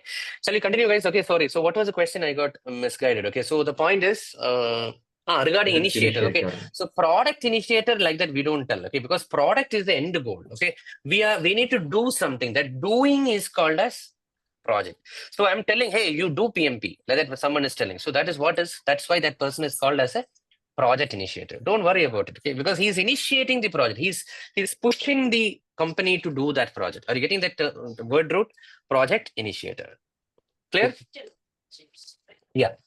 So everyone please check the chat, guys. Okay, so this is where you can find all the application process details. Please make sure you subscribe to this channel also. Once you subscribe, you'll be getting some unlisted videos which you cannot see in the public. Okay, so that is related to the quizzes and all, which will be helpful in the next week. Is that clear, guys? Everyone? That's it. Now, once the product scope is defined well, then only project scope is defined. Okay, so what is this project scope? How are we going to deliver? Okay, what is project scope? How are we going to deliver the project? See this statement here, how the work is going to be performed, how the product is going to be delivered, how the service is going to be delivered, how are we going to deliver the specific functionalities. Are you clear, guys? This is what we call as project scope. So first, which one happens, guys? Please think logically. First, which one happens? Product scope gets defined. Based on the product scope only, project scope gets defined. Are you guys crystal clear, everyone? Feel free to raise your hand and ask questions, guys. Otherwise, there will be confusion. Any questions? Please repeat the sentence. First, the product scope will be defined. Okay. First, what you want, you tell me, Shivkumar. Then I can think about how I should deliver to you. Simple. Clear? Yeah.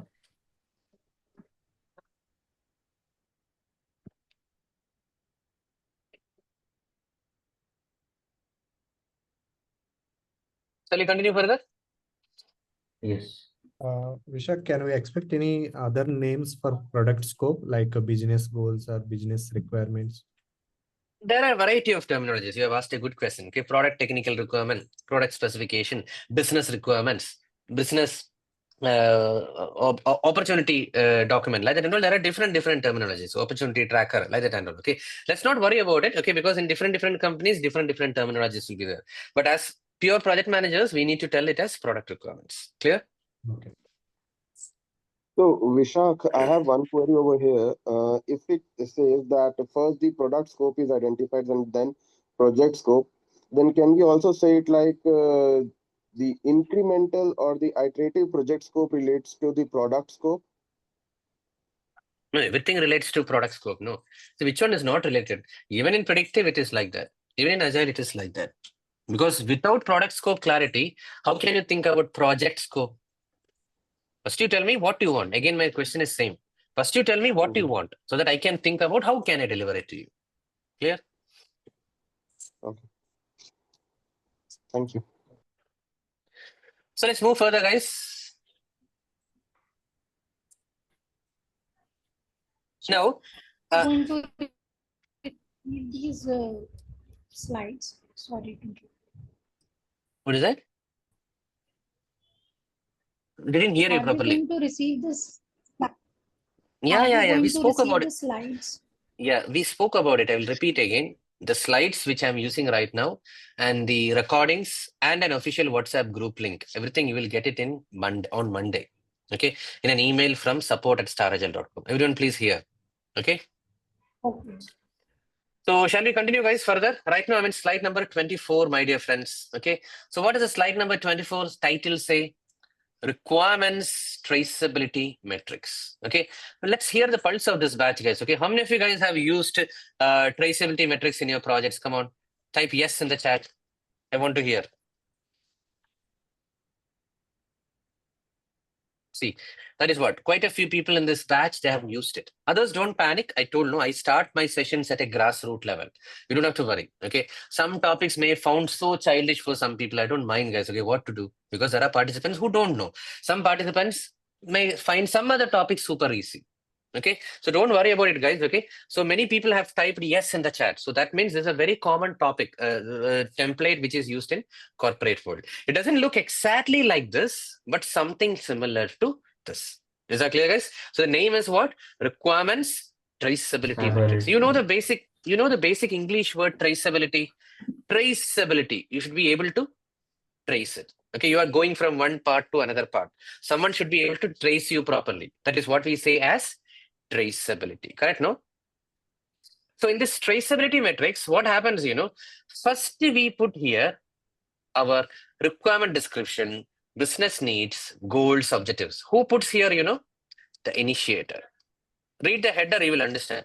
The initiator is the one who puts requirement description, how it is aligned with the business needs, how it is aligned with the company objectives. Everything is put by the initiator.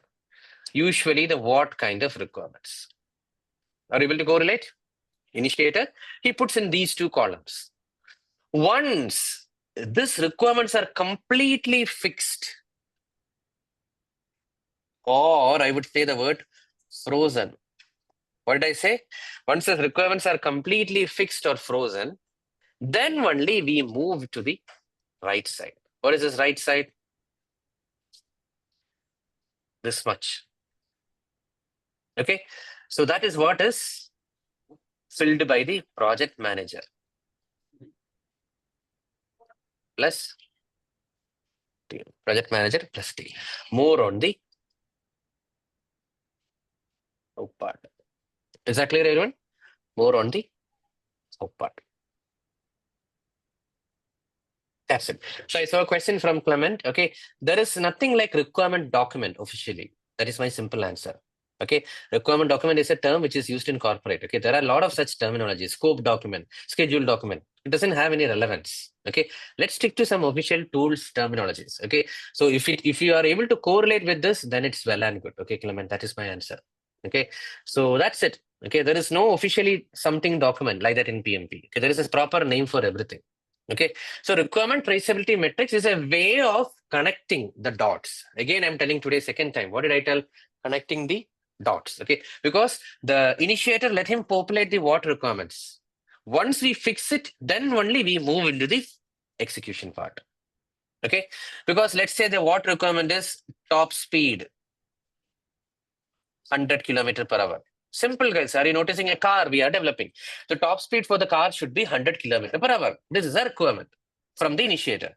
But do you really think I can pick it up from the shelf and give to the initiator, hey, you asked for top speed 100 km/h? No, here it is. Whether can I give it from a shelf? No.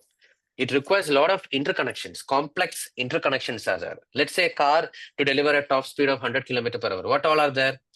The engine speed should be able to reach to a speed of 100 km/h.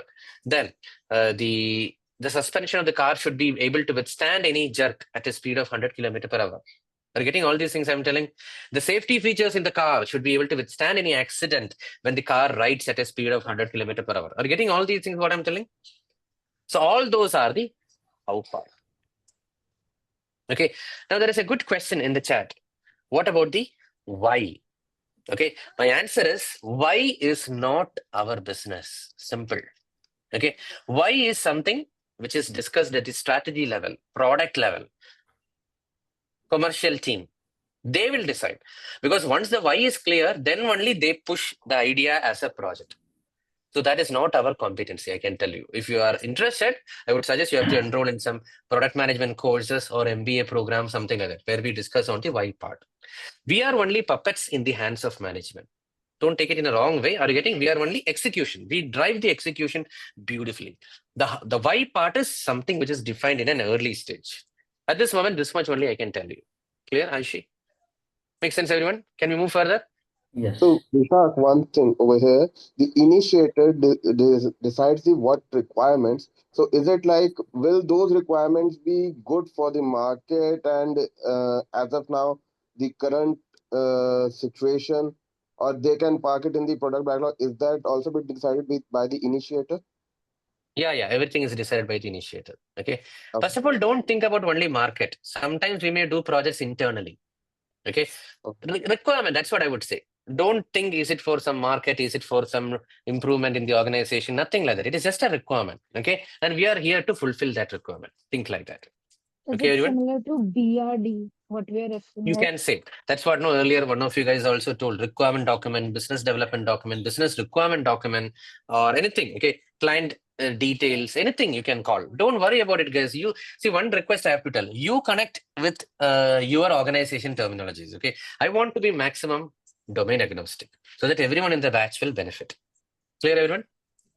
Can we use RTM apart in Agile project also? At this moment, I would say it's not much possible. Okay, impossible, you can note it down. Because Agile is more about welcoming changes. Okay, we'll discuss it today in the second half. Okay, at this moment, that's a good question she have asked. It is applicable mainly in predictive. See, today, till the break, guys, our discussion will be mainly in predictive. Okay, till I enter the Agile manifesto slide. Okay, there is a slide related to Agile. Till that moment, whatever I'm telling is related to predictive. Clear? Hey, Vishak, one thing. Can you Yeah. Can we? Is it telling something? The terminology why actually the why related part, right? Can you come again, please? I didn't hear you properly. Did someone hear him properly? Can you just tell? No, he is breaking. What he told? No, his voice is breaking. It might be He's network asking why issue. it's coming, why is not considered here. That is none of our business, I told you. See, why is not our business? Why should we worry about it? Okay, someone tells, okay, Vishak, you do this project. Okay, Ekta, you do this project. Harish, you do this project like that. Okay, that why part is decided at the strategy level. That is not the part of project management. Okay, see, why should we have a second airport? Why should we have a metro? All this we don't question. Are you getting it? Why should have a seaport? Okay, that all comes from someone else who are at the strategy level. Okay, but we'll have a little bit touching on it, but not into the depth, to be very honest. Clear, everyone? Just one question, Vishak. Are you saying that why is not applicable over here? But let's say any software that we are developing. Let's No, say I from didn't an tell IT. why is not applicable. Hold on. That is not our worry. That's all I told. And I'm coming to that. I have a contradiction over here. So for anyone who's like developing any IT product, unless you know like what is the purpose, there are times No, you're talking about the requirements. I'm talking about the need of the project. Okay, the need of the project analysis still it is not done by us. We will know about it. Okay, let's not contradict. Okay, we are all telling the same thing only, Mazahir. Okay, so the point is we are not experts in that. We'll be told about it. Okay, what is the need of the project, but we are not going to master that skill. That's it. So why should we worry about something which is not our competency simply? Correct. Okay, so project management doesn't. Okay, so you can always know about it. Okay, why it is needed like that. Okay, but we don't have to master that art of identifying the why. That's all I have to tell. Okay, shall we move further, guys? Everyone. So need analysis and all there, guys. Okay, I can talk about it, but not needed for the PMP. Okay, so there is something called as need analysis. Okay, first of all, before need analysis, you have to observe. Okay, because you have to observe the emergence. Okay, that there are different things. Okay, if I go into that, that will be a separate topic. That's why I told you we don't need. Okay, there is something called as emergence of the need. Okay, then realization of the need and articulation. Okay, this is not there for the PMP. Since you guys were keep on asking related to that, I will tell. Okay, first the product manager will identify if there is any emerging needs. Okay, and then it will be considered whether it is viable or not. That is called as realization. Okay, and finally it will be articulated in a. Now you tell people who are telling about this. Mazahir, what is the name of that document where we articulate the need of a project? Project requirement document. No, more than that. Business requirement document. Business case. Okay, business case is that document. Okay, so up to this level, we don't intervene. That is what I've been telling you people. Are you clear? Business case. Okay, business case. Okay, because this is not our region. Okay, it is come business case level only we get into the picture. Once the business case is prepared, then only we. Oh yeah, really? There is a huge opportunity. Glad to hear that. Like that, we will pitch into that. Are you getting that feeling? What I'm telling? Everyone? Right. Any questions, anyone? Can you please explain again? Not needed. That is why I cut that conversation initially. Which one you want, Deepika? This one. Test cases. Oh, this one. Yeah. Test cases, I will tell. Okay. So the test cases is the last one, guys. Okay. So we got deviated from there. Okay. So this is the 3 quadrants which I draw. Do you remember, guys? This 3. So the first is about what, second is about how, correct? What and how. The third one is test cases. What does the test cases check? Very simple. Quality. See, I told you today I told one of the participants asked, is it fine? I just attend the session. I don't have to give the exam. Is it fine? And then one of you guys asked, what did I tell? No, it's not like that. You have to give the exam because that proves your, excellency. You may be good in something, but there should be an excellency point which you can validate. Okay. Because the recruiters look for it. Comma PMP next to your name. Seriously. See, trust me, guys. Now, once you clear PMP, there will be 1,000 candidates who are applying for a job. But once you're done with this PMP, that pool will reduce further. Point number 1. That will reduce to some 100. So that's a quality profile which is getting filtered. And then definitely the way you attempt the interviews, the way you navigate the projects will be different from a non-PMP certified project manager. That's the way you will stand out. Is that clear, guys, everyone? So that is what is test cases. Okay. So what do you mean by test cases? Whether it is fulfilled or not. Okay. So it is a simple, Deepika. It's just a yes or no. Yes, met, not met, not met. Yes, not met, not met. Like that it will come. Clear, everyone? Either it is done by testing team or reliability team or third-party agencies are there who will do it. Is that clear, guys, everyone? Any questions on this? Is it what we are doing after the project is completed and then we are testing the features of the project? You don't have to wait for the whole project to get completed. Okay, you can do it in between also. Testing can be intermediate also. You don't have to wait for the whole project to get over. But anyway, you are partially right. Okay, everyone? Yes, pass or fail criteria, like Vijay Kumar have mentioned. Okay. So in the test cases, if something comes as a no, so is that means we will not be fully fulfilling that scope? Or of course, you'll be answerable. Okay. If it is worth affordable to tell a no, then it is fine. But otherwise, they will scold you. They will fire you. Clear? Simple. Okay. So Asif, WBS we'll discuss in next few slides. Okay. WBS. Shall I move on, guys? Yeah. Last question, sir. Yeah. I fully understand the why is not important because once it comes from the higher management, the target is to deliver the project and we go with it. Now the question is the second part where considering the goals, opportunities, and all, is it it's still linking to the why, right? Is it really important, the one in the first quadrant? No, that what is more of, I told no, top speed is 100 km/h. It's not about the why, it's about the requirements. I wrote one example. Did you hear? Top speed 100 km/h. Then only I can devise my project strategies accordingly. That is needed. Otherwise, how will you start?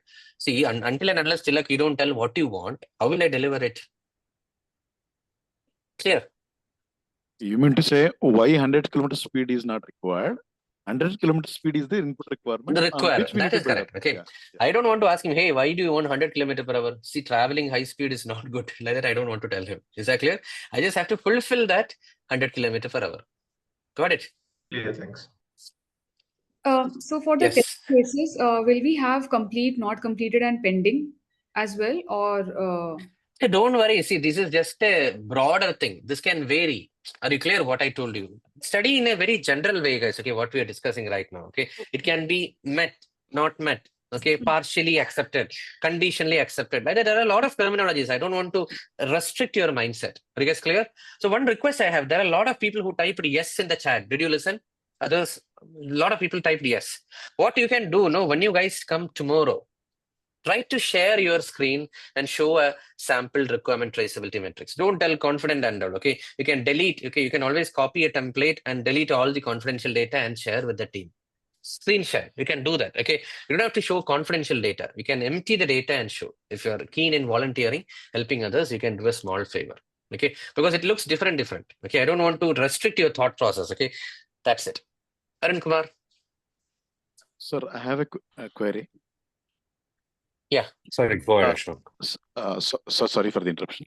Sir, as a program manager, a certified program manager, PMP, so is it my domain to have a, will it play a part in product scope finalization or just a product scope or project scope? Project Is there any? scope. Yeah. No, So no. I don't have Product any role scope to you play in don't. product scope, na? Yeah. See, I don't have a role like that. I don't want to adamantly tell. It is good to involve, okay, but not necessary. I'll be very diplomatic in some cases. It is good to involve, but not necessary. Okay, because I always believe, guys, okay, I will tell you, a good project manager should have a good product guy inside him. At the same time, a good product manager should also have a project manager mindset inside him. That is why in this batch also, if I ask, at least 10 people, their designation will be product something. They can be a product manager, they can be a product owner, product analyst. Seriously, if I ask them, they will type their designation. At least 10 people will be there who are having a product related designation. So it is good to have a project taste for those people. It will definitely help.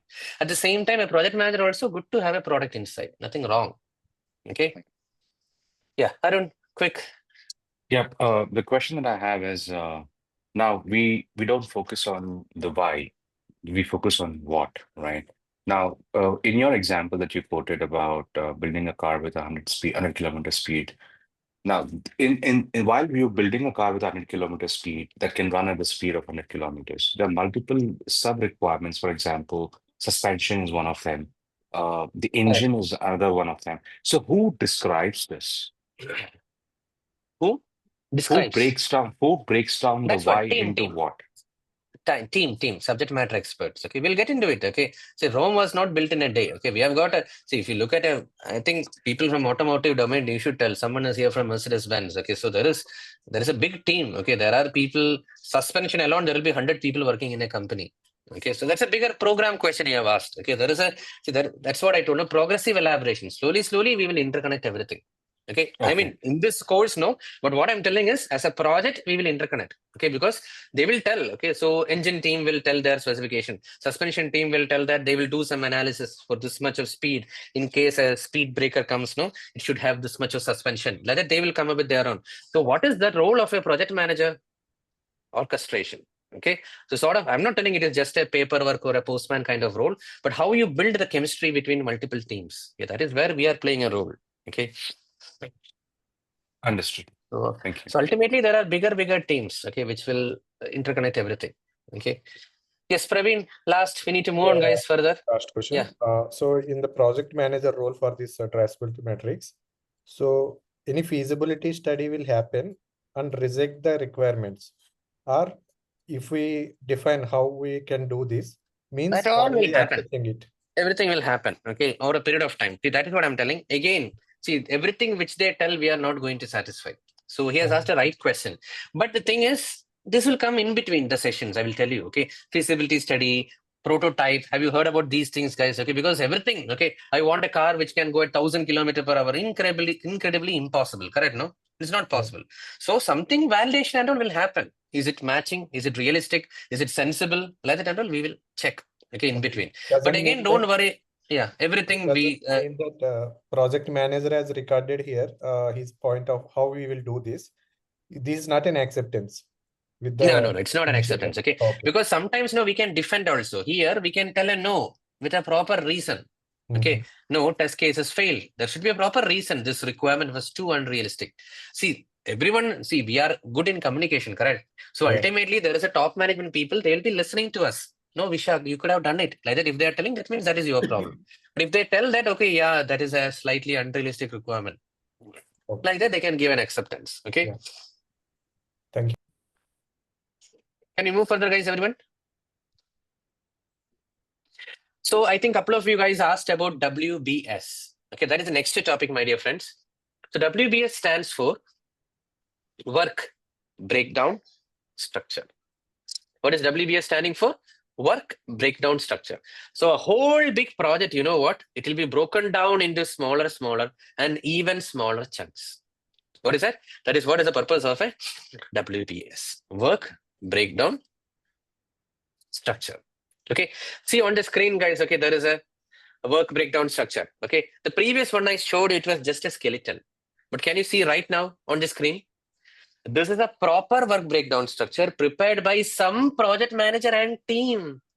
I don't know anything about this. Are you clear, guys, what I'm telling?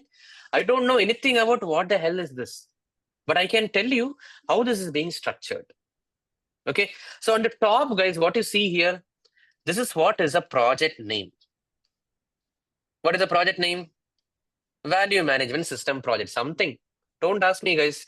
Only that project manager who prepared it knows. Okay, now that Value Management System Project has been divided into need assessment, standard development, system engineering, project management. Like that, it has been divided.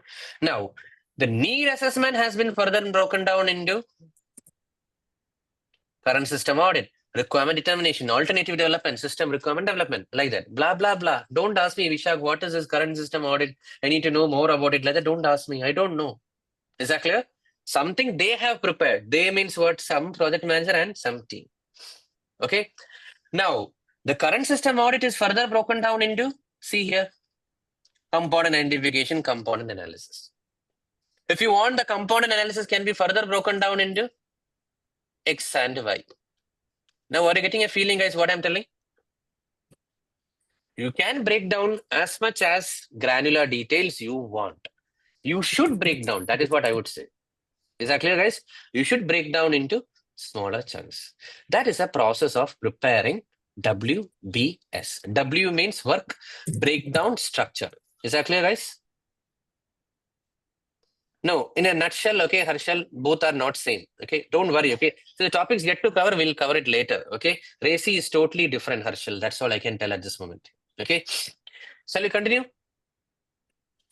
So on the screen, guys, okay, did you see some numbering here?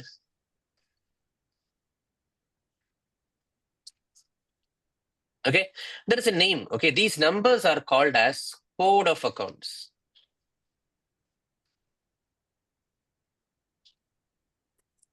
Code of accounts, this numbering. Are you guys clear? This numbering is called as code of accounts. Okay, just like we have roll number and all in school or in office and all, employee ID and all, something like that. Okay, so did you notice the beauty of this code of accounts?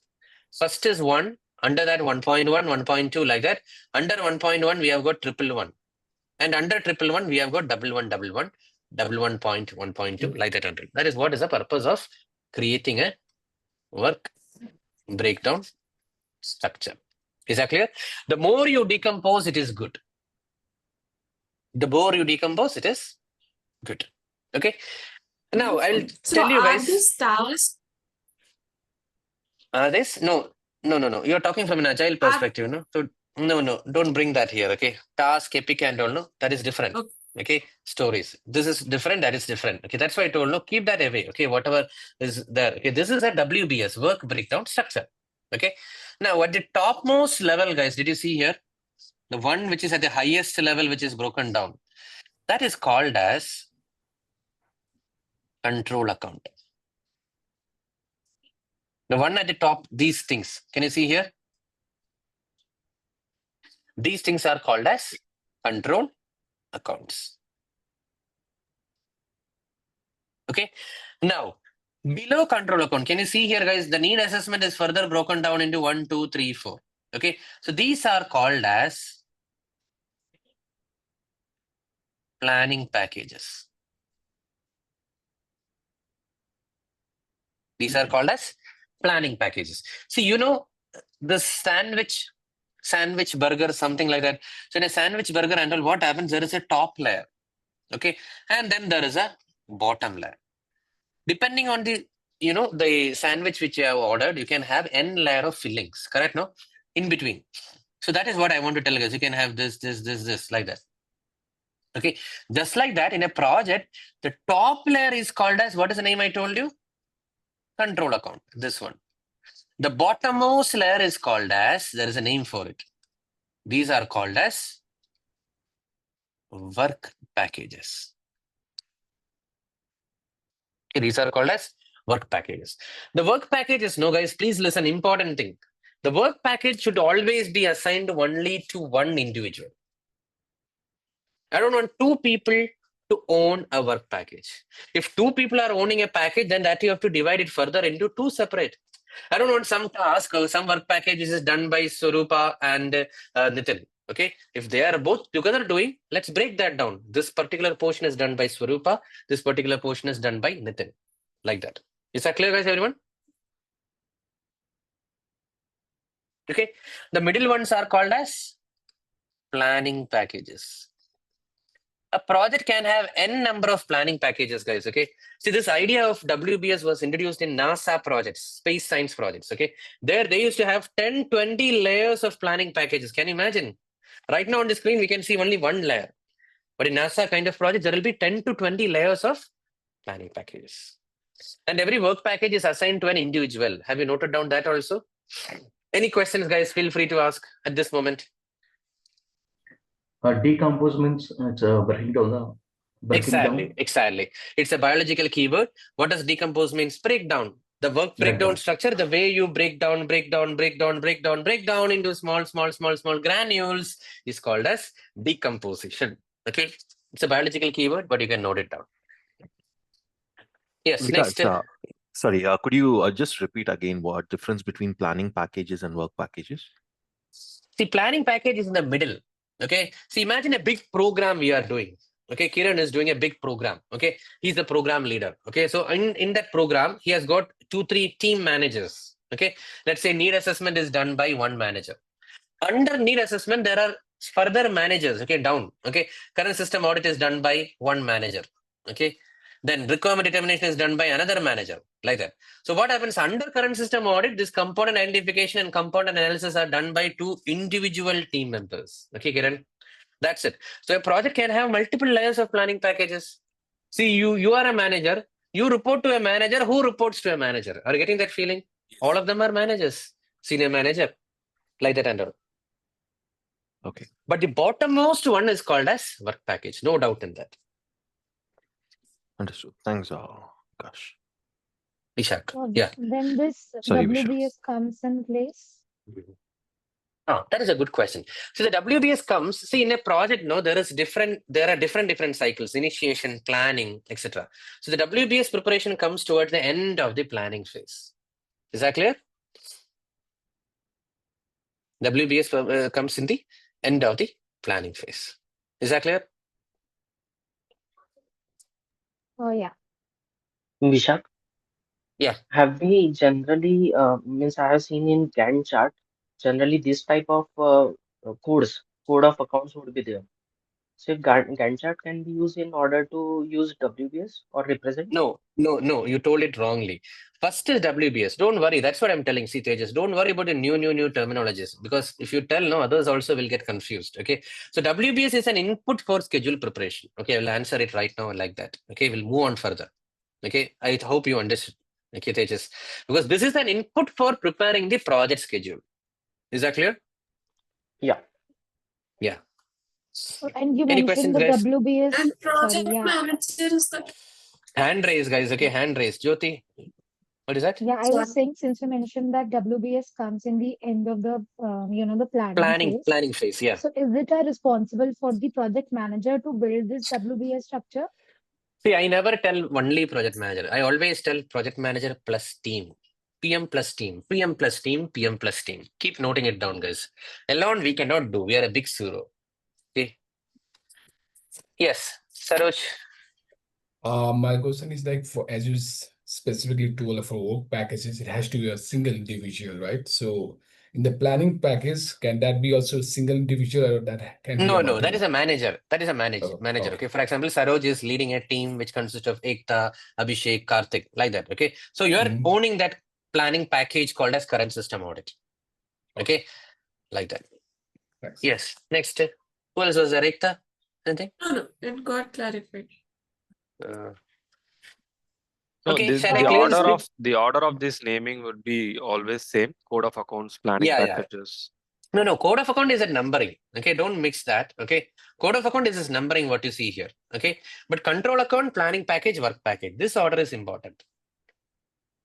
Okay. Control account is the top layer. Below that planning package, and the bottommost it is work package. And Okay. how you are saying NASA is having 20 levels when we have only 3 differentiations only? That means Because planning we are package, not it will have many levels in the same many planning levels. package? Yeah. They have big. Okay, see in India also we have done this. Put moon rover. Okay, correct.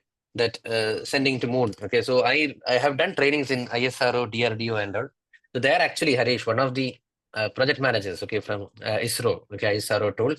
He was actually a project manager for the torque control of the wheel of the rover. Can you imagine to what level I'm getting into? There is a rover, okay, which goes into the surface of the moon. For that, there are wheel system, correct? For the wheel system, the torque control. That is can you see the way it is drilled down? So that is why I told you they have 10, 20 levels. Okay, we don't need that much level. Okay. So in that level also they can maintain again control They have account, to. They planning have to maintain. packages See, and work that's a beauty. packages. Don't tell. This is successful in bigger projects, Harish. That is my Yeah. counter to you. Okay. The more the project is bigger, the more you sincerely do this, you will have connecting the dots very beautifully. Okay. Got it. See, in simple projects also we can use, just like you're organizing a wedding in your family. We can use it. Okay. Harish, I'm giving the job of venue. Okay. I'm giving the job of food to Rahul in this batch. Okay. I'm giving the job of accommodation for the relatives to Ajay. Like that. Okay. So there are different food, accommodation, venue, like that, logistics. And then under food, so if it is a 2-day wedding, okay, 6 meals will be there. Okay. So the food, okay, everything we can, multiple vendors being onboarded, like that and all, we can have a project management for a wedding. Okay. Got it. Okay. So let's move further, guys. I'm sorry, just one more question. The Yeah. WBS, why it's important? Is it important because we need to define the ownership? No, to no, I people? didn't tell ownership. Hold on. Okay, ownership will come later. We need to define how are we going to do it. The more you break down, see, this is the backbone. This is the Bible of project management. Okay, guys, everyone, please understand. The predictive projects, this is the first thing we do. Based on this only, schedule, who is responsible, how much is the cost, everything will come. Are you getting, guys? First you have WBS, then schedule, cost, resources, everything will fall subsequent to this preparation of WBS. If you do this properly, remaining journey will be smoother. That's it. Okay. There is a saying, you plan to fail or you fail to plan. Are you getting the feeling what I'm telling? Okay. Either you are planning properly, or if you're not planning properly, you fail to plan. Are you getting that contradiction what I'm telling? No? Yeah, it's okay. Yeah. That's it. Okay, so let's move further, guys. Okay, now the next one is WBS dictionary. Okay, dictionary means what? You know, guys, we all belong to a generation. Fortunately, we all belong to a generation when we were not having Google or ChatGPT or something. Okay, we used to have this bulk big book. Okay, dictionary. Whenever we have a doubt, we used to look at that dictionary. Okay, you have to go. Okay, A, C, K. Okay, we have to see all the words, and finally it will narrow down to a particular word we are looking for. Okay, that is what is the concept of dictionary. Okay, but today, some 5-6 years back, people used to Google. Okay, right now it is available in the form of ChatGPT. Okay, you just have to take an image, okay, of any reading material, and you have to tell, assume I am a 6th grade student, pick up all the tough words. It will pick up all the tough words for a 6th grade student. That much easy technology have become. Okay, but I'm telling about a dictionary. Everyone know, right? Dictionary is a very heavy book. Okay, just like that, what is the purpose of a WBS dictionary? The purpose of a WBS dictionary is to elaborate on the WBS, because everything will not be clear from a WBS. See here. See, from this, if someone is assigned with gap assessment, how that person will do gap assessment? Simply, hey, you do gap assessment. Like that, if I tell, will he be able to do it? No. We need to have more details of what the hell is this gap assessment. So where it will be there? In the WBS dictionary. Okay. There is no right way of preparing WBS, guys. You can prepare the way you want. Is that clear? I have put different examples of WBS on the screen. Can you see, everyone? See, this batch, I have got a WBS. You know what? How it is, 4 weeks of training session and 1 week of exam prep. Now, in the 4 weeks of training session, we are in the week 1. In the week 1, we are on the first day. In the first day, we are in the pre-break session. Are you getting the way I'm thinking, guys? We are in the pre-break session. Now, post-break, I have some other topics to cover. Did you get that feeling, everyone? It is always has to be a top to bottom approach. Exactly. You have to break it down. Work breakdown structure means you have to break down till the most granular level. Okay, if you do that, it will be good. Okay, so are you clear with the dictionary also? Dictionary gives you more details, additional information. Are you getting, guys? Detailed, deliverable, etc. See here, I'm not going bullet point wise. Okay, it gives you the description of work. It gives you the assumptions and constraints. Beautiful English words. Do you know assumptions, constraints? Assumption means what? I assume that by the time I finish, the other team member would have finished this. That is an assumption. Constraint means what? This much resource only is needed. Like that, when we tell no, that is what is constraint. Clear, guys? Everyone? This much cost only is there. This much time only is there. Like that, when we tell no, that is what is constraints. Okay, everyone? Acceptance criteria, cost estimation, how much resources is required, everything will be there in WBS. Is that clear, guys, everyone? Any questions, anyone? So Vishak, there would be multiple WBS dictionary because we have multiple packages, right? No, dictionary is a whole thing. You'll have just like, in Excel drop-down options. No, it will be a single document. Okay, You it can will be there, the expand it. symbol. Yeah, you can expand it. Yeah, like that. Understood. So basically, we'll create the dictionary first and then work on the WBS structures. No, so no, that no, we have no, all no. First is the data WBS. No, points. Ekta. First is WBS, then WBS dictionary. Okay, because it is just an elaboration of the WBS. Now, one thing I want to honestly tell you guys, okay, I told this much flamboyantly about WBS dictionary, but the reality is the companies which claim that they are following predictive. Did you hear my statement? The companies which claim that they are following predictive, okay, almost 90% of the companies do not follow. Okay, because it is so much humongous task to prepare a WBS dictionary and rules. So usually they take it for granted. Okay, but I will tell you, the moment your company starts sincerely following all these things, then things will be relatively smooth. Okay, it takes some effort, but that efforts are worth. Okay. And this dictionary has to be get up to date. Up to date, yeah. Up to date means what?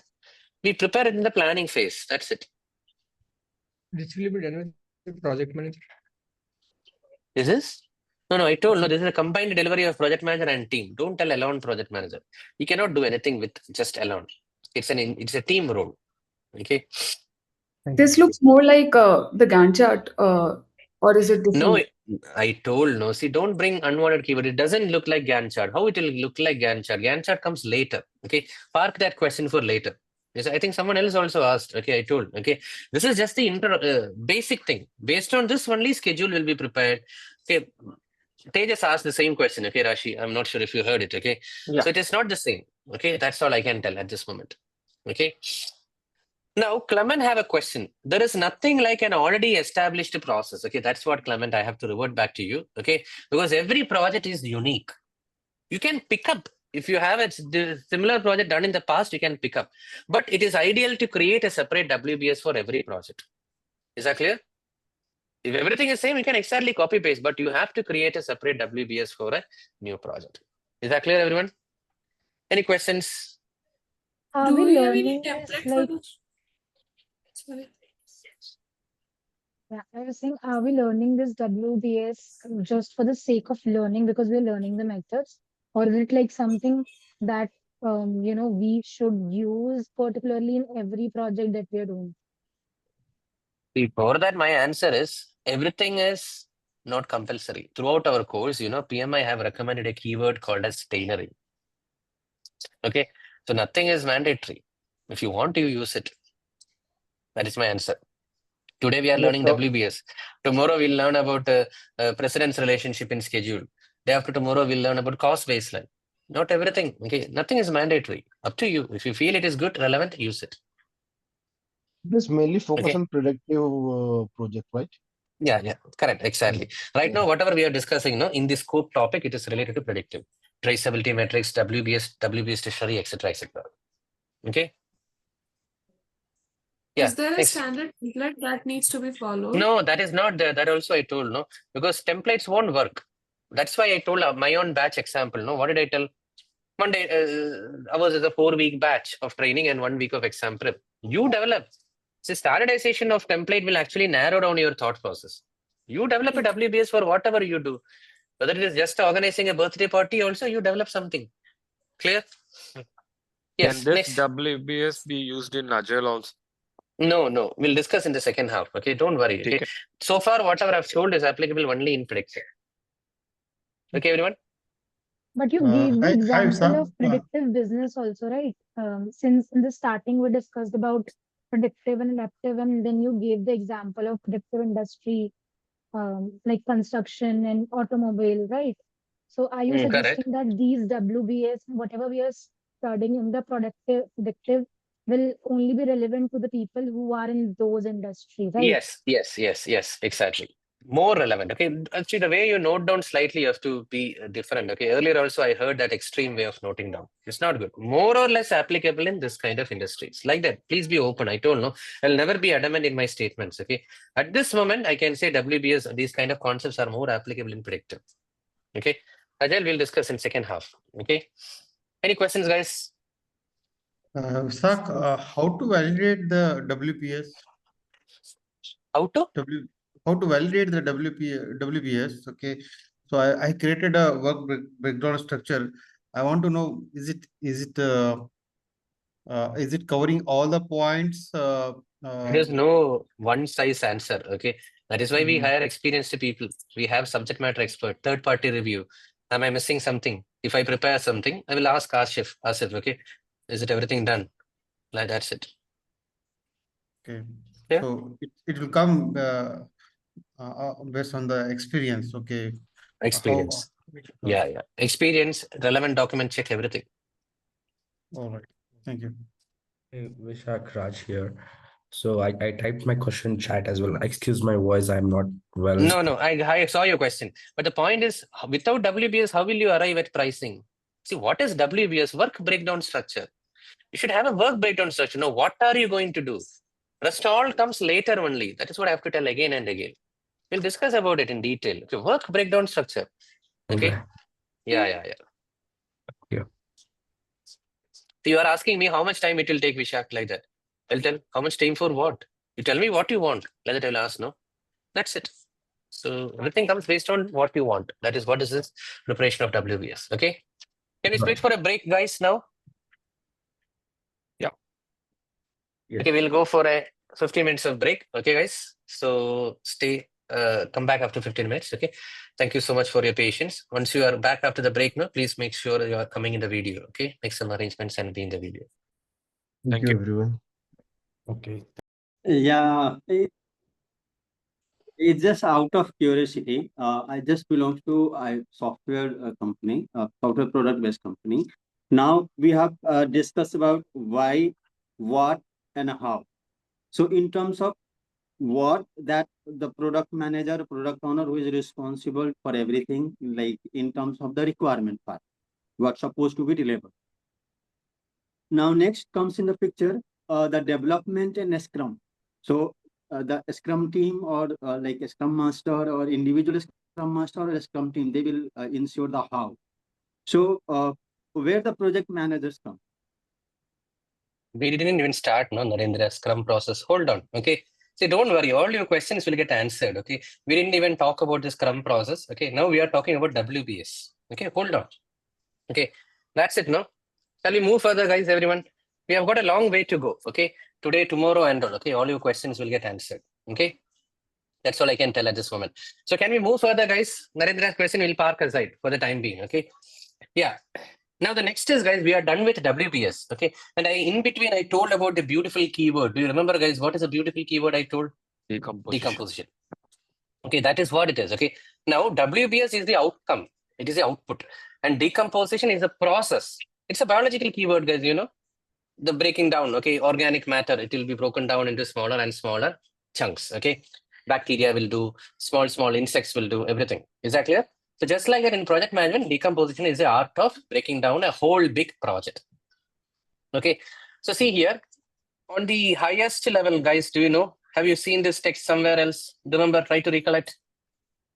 Project name. And then WBS. WBS. This is the WBS I showed you a couple of slides back. Do you remember? Yeah. Now see the beautiful way in which it is being aligned right now.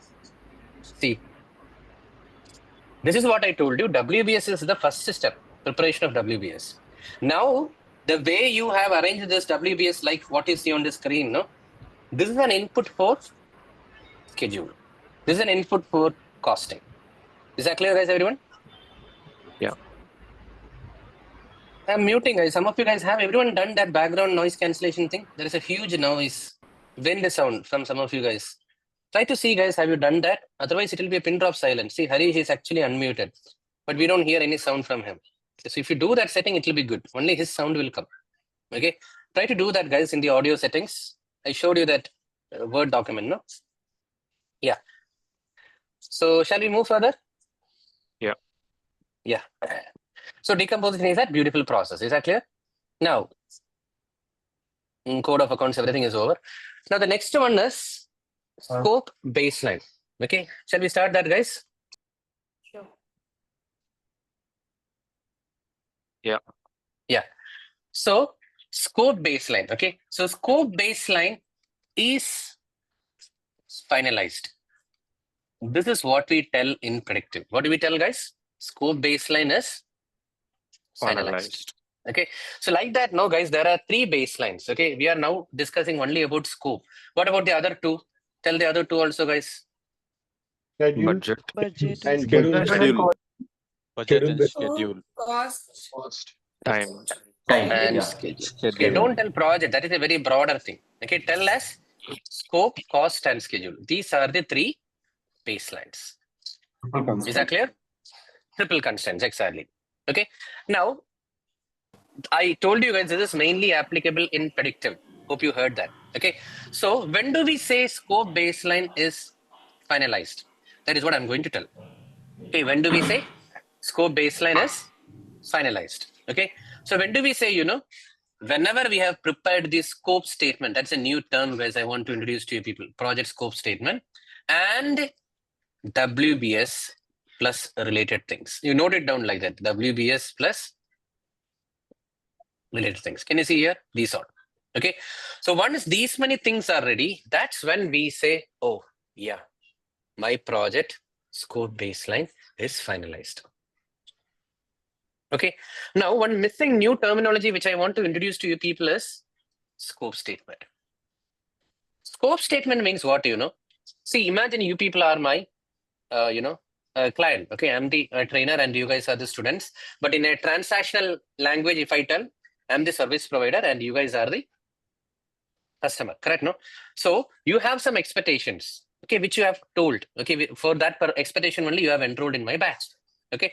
But I should also clarify from my side what all I can deliver. Are you clear? So that is what is called as scope statement, which is crisp way of telling what all are there in the project, what all are not there. Don't write pages and pages. Usually the scope statement will be usually 1 page, 2 page. That's it. Not more than that. Is that clear? Project scope statement.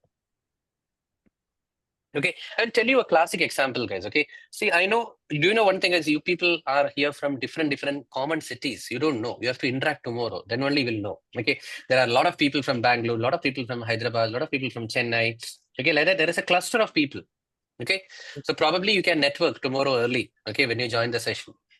Or like I told, no, you can create a separate WhatsApp group and discuss there also. Everything you can do. Okay, but my point is, assume one of you guys clear PMP first, okay, and you are belonging to a particular city.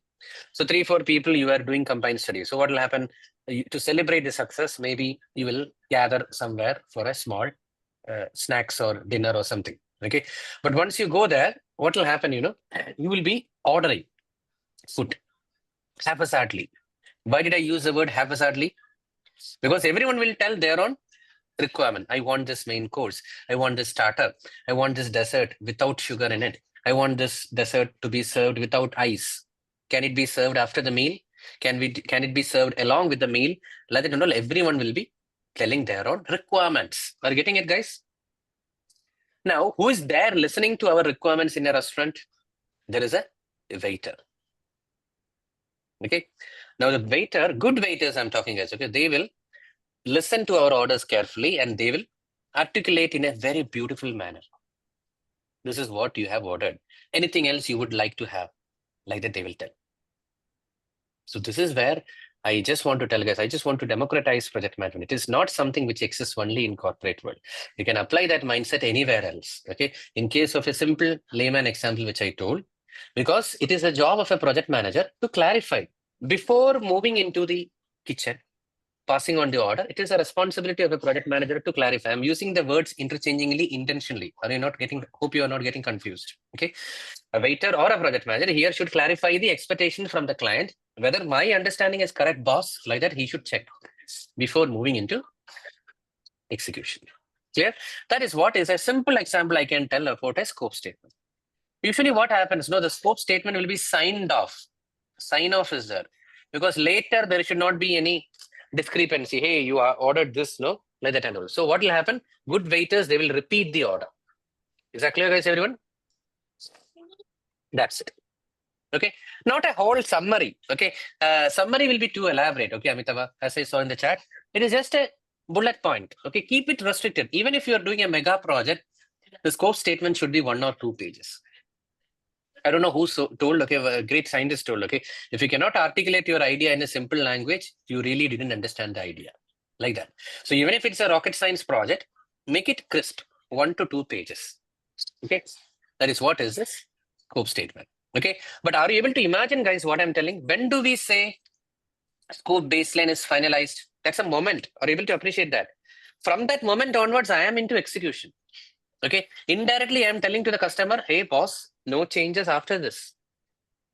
Okay, if you ordered something after 10 minutes of ordering, if you change the dish, it will be difficult for the chef, correct? No? So that is what it is, scope statement. Is that clear, guys, everyone? And are you also clear? What do you mean by baseline is finalized? It's a moment in which we finalize one of our triple constraints. Clear, everyone? Yeah. Any questions? This also happens in the planning phase, right? Towards the end of the planning phase, to be very clear, not in the early stage, because we need to have the WBS ready, you know, towards the end of the planning stage. Clear, everyone?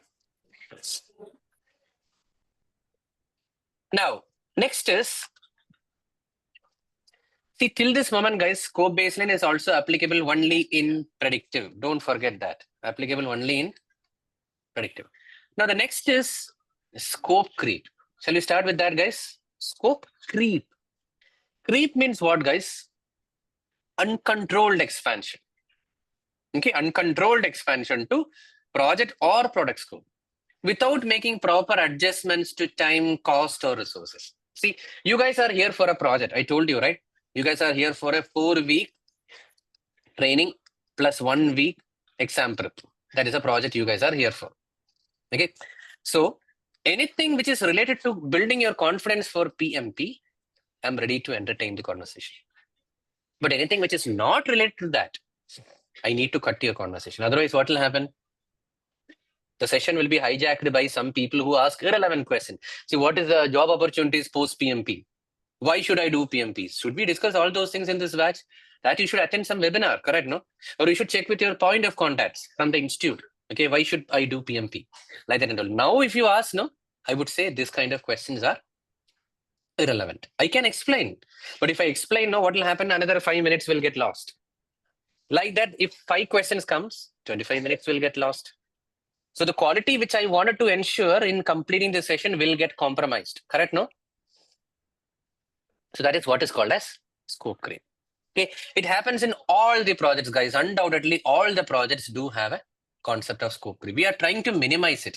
Okay, but human beings, no, you guys are also sometimes asking some unwanted questions. Okay, but I have a trick for that in my batches. Okay, so what I used to tell to my students is, okay, in case you find anyone who is asking some unwanted questions in the session, not related to PMP, okay, you guys can type this, okay, jellyfish in the chat. Okay, so what will happen? It is a euphemism. Euphemism means, you know, a polite way of telling, hey, stop asking unwanted questions. Like that, if you type, no, the other person will feel bad. But in a humor way, we can type this. Okay, when few people type it, no, then the other person will understand, oh my God, I think I'm asking a question in a wrong timing, or I'm asking an unwanted question in this batch, which is not relevant. Like that, and all the other person will feel understood. Okay. And I don't want to be the bad guy. You know what? You only have to type it. Okay. When Mars types, no, it won't be, because I told no, I'm your service provider. Okay. How can he deny not explaining to me like that the customer should not feel? You guys are my customers. So you guys in between, I'm creating the divide and rule. Okay. You guys type and no one will feel bad, guys. Okay. Because no, when you type 4 or 5 people types, no one will come to know who typed it. Okay, so just do this. Okay, guys, if you feel some irrelevant discussions are happening, because our goal is, I told you, no, by around October 5th, October 6th or 7th, we can make all of you guys in this batch PMP certified. That's a mission we guys are in. Okay, so let's continue, guys. Okay, Just one question, Vishal. Is there a kind of a document that kind of locks the scope because after which, like, further change or creep would be entertained? Is there a kind of a document in normal PMP? PMP in projects, no? I mean, Yeah, the project exactly. management. Yeah, exactly. That is what we say, no? Scope baseline is finalized like that. See, the moment our WBS is frozen, then we should not entertain any changes. We should not entertain. I'm not telling strictly against changes. We should not entertain. Okay. So for that only, see here, guys. Okay. There should be a proper somewhere here. There should be a proper change control system. I will highlight, guys. See here. Can you see here? There should be a robust change control mechanism. Through that only changes should be entertained. Okay. Any changes which the customer has, imagine one of you guys is asking, see, Visha, can you tell about how to prepare for interviews? Can you take some 15 minutes and explain? I should tell. At this moment, it's not possible, boss. Okay. You can check with StarAgile if they allow for a separate session, 1 day extra. Or a couple of hours extra. Last weekend after that, you come, we can discuss. Anyway, you talk to StarAgile. That I will tell. So what is that? That is what is a change control. I'm controlling that change. I'm not denying it. Are you getting it, guys? That feeling, everyone? I'm not denying it. I'm only controlling it. Is that clear, guys, everyone? Yeah. Yeah, clear. That's it. Okay. So that is a way in which you can avoid it. Okay. But why this is happening, guys? See here. Interference from the client. I told no, you people asking unwanted question is not related to PMP. Interference from you people. Okay. Or I don't clarify properly. I'm telling on the day one, see, this is a project management session. Anything under the sun you can ask. Whether when I tell no, then it is a bad. I'm sticking very adamantly to PMP. That's it. There are a lot of other topics we can discuss. I can go a little bit advanced, but somewhere I cut the conversation. Why? That is what we need to clarify the scope statement clearly. Is that clear, guys, everyone? The scope creep is there, guys. We cannot totally eradicate it, but we can minimize it. Are you guys clear, guys, everyone? And this is more applicable in predictive. Please, okay, note it down. This is more applicable in predictive. Today, second time I'm writing the word predictive.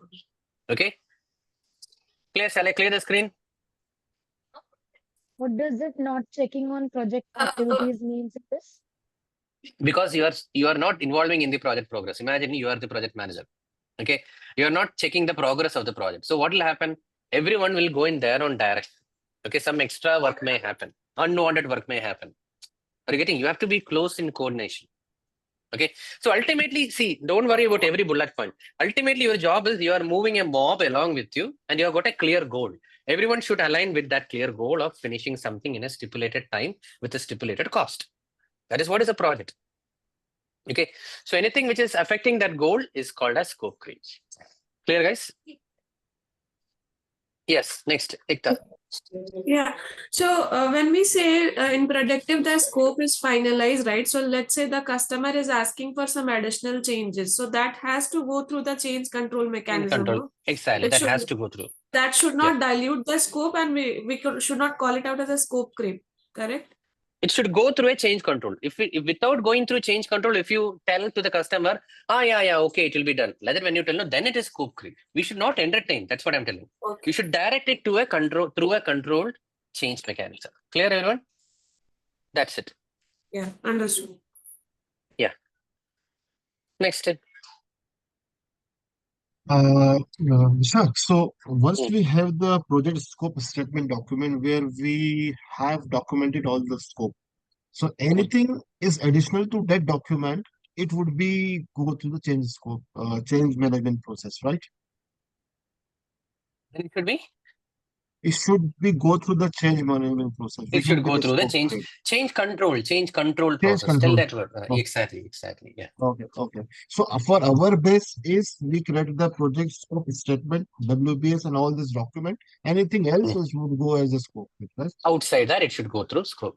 Anything outside is scope creep. We cannot entertain. Okay, this is not a good keyword. We should not entertain scope creep. Okay. Yeah. Next. Go in the hand raise order, guys, quickly. Actually, this change management flow, right? It will be defined in the initiating or planning phase. It will be a separate topic. We'll discuss about it later. Okay, this is discussed in lesson 2. Everyone, please listen. This change control system will be discussed in lesson 2. Right now, we are in lesson 1. We'll elaborate on that. Okay, at that point of time. Okay, thanks. Yeah. Next. My question is, you said that scope creep is more relevant to predictive style. So I want to know, like, how can it be not? We'll discuss. Today we didn't start agile. Hold on, guys. So that's what that questions you park it. Okay, yeah. Okay. Next. Over, everyone. I should go over. Okay. Then let's move further, guys. The next. What is that? Anything? Am I not audible? Yeah, audible now. Go ahead quickly. Sometimes the changes are minor, and sometimes there's just. There is nothing like minor change or major change. Every change have to go through. Simple. We'll discuss about it. Due to some business strategy, we follow some client changes. So will it be comes under the everything, whatever, whether it is coming from client, whether it is coming from our own company, whether it is coming from government, anything have to go through a controlled change process. Clear?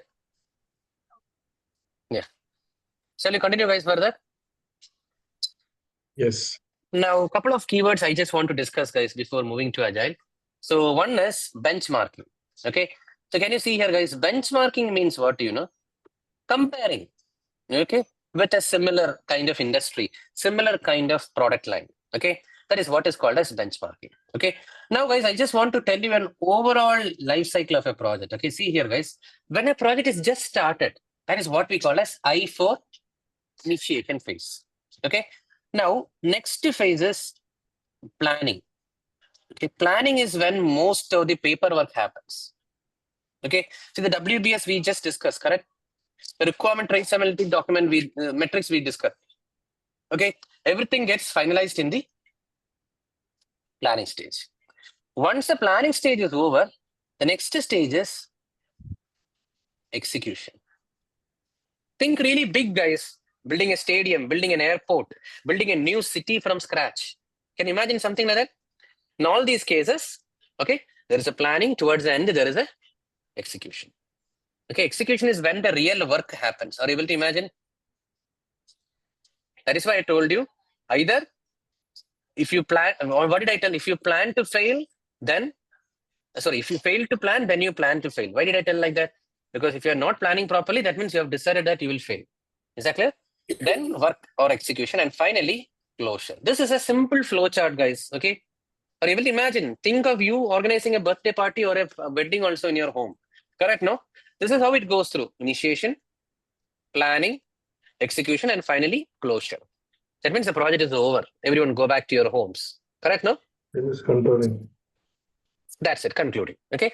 Now, what I want to tell is this benchmarking is, if you ask me a question, when do we do benchmarking? Like that you will ask. What do you mean by benchmarking? I told you, comparing with similar products. Okay. So it can be a process or a product. That's what I want to tell. Best practices is also benchmarking. Okay. See, some companies, when they are launching something new, they visit some other factories in different other countries. Why? For benchmarking studies. Okay. So just imagine a company like Toyota. Okay. If Toyota is into car manufacturing, imagine one day they are getting into consumer electronics. Okay. If they are getting into consumer electronics, you understand, no? TV, refrigerator, all those things. Okay. Washing machine. If they are getting into that, do you think they will just start like this? No. They will do some benchmarking studies. They will try to check the best products right now available in the market. They will check the products of Sony, Panasonic, Whirlpool, Haier. Are you getting all these things, what I'm telling? All the renowned brands, they will check. Okay. Sometimes in companies, there is a term called as tear down analysis. I'm not sure if you have heard about it. Tear down. Tear down also means the same thing. We literally open a product and see what the hell is inside it. It is not a cheating or something else. It's a legal process. Every company can do it after taking proper permission from the competitors. Is that clear? Now, when to do benchmarking? Please repeat this tear down concept once again. What is that? Just repeat this tear down concept once again. Tear down means just tearing it down. See, imagine you have a car, an aeroplane in front of you. What do? You open the engine of the aeroplane or the car engine and see what the hell is inside it. You rip off everything and see how it is being assembled, how the components are being placed. That is what is called as tear down. Simple. And why do we do it? And for that, we have to take permission from the manufacturer. For that. Competitor. Yeah. From competitors. Okay. It's a legal process. Secondly, I'm not an expert in that. Okay. I just gave you a hint of that. Okay. Product managers usually do it. Okay. Product and legal team, usually they do it through a proper process. Okay. You can't do just like, the McD guy eating a pizza in the Domino's. You cannot do like that. Okay. You have to go through a proper process. Okay. So it can be for both product and process tear down. Process also. Yeah. Best practices, everything. Yeah. Is benchmarking is part of planning or execution? It's planning. That's why I told. No, that too. Also, I just want to clarify. Okay, is it in an early stage or later stage? I would say early stage. Middle. Not too early, not too late. Somewhere here, it is good to do benchmarking. Because we need some time to correct our mistakes. If you do it too late, no, it will be difficult for any changes. So you should do somewhere early. Okay. Clear everyone? Early half, I would say. Not too early, early halves. Clear? Yeah. So moving further, guys. Sorry. What would the flow when we say the planning stage and when we have the requirement traceability matrix is ready and all the documentation has been done? That would be the last stage of the planning? Last stage. Everything is ready. Requirements are ready. Schedule is ready. Cost is ready. We'll discuss about it. Once everything is ready, that's when we say the planning phase is over. And next step is benchmarking. When it would be clear, the benchmarking? Once the WBS ready or once the no, schedule before early. 1 minute. First of all, don't be rigid. Okay. There is no rigidity there. Okay. My simple thing is I told in a very diplomatic way. What did I tell? An early stage of planning. Okay.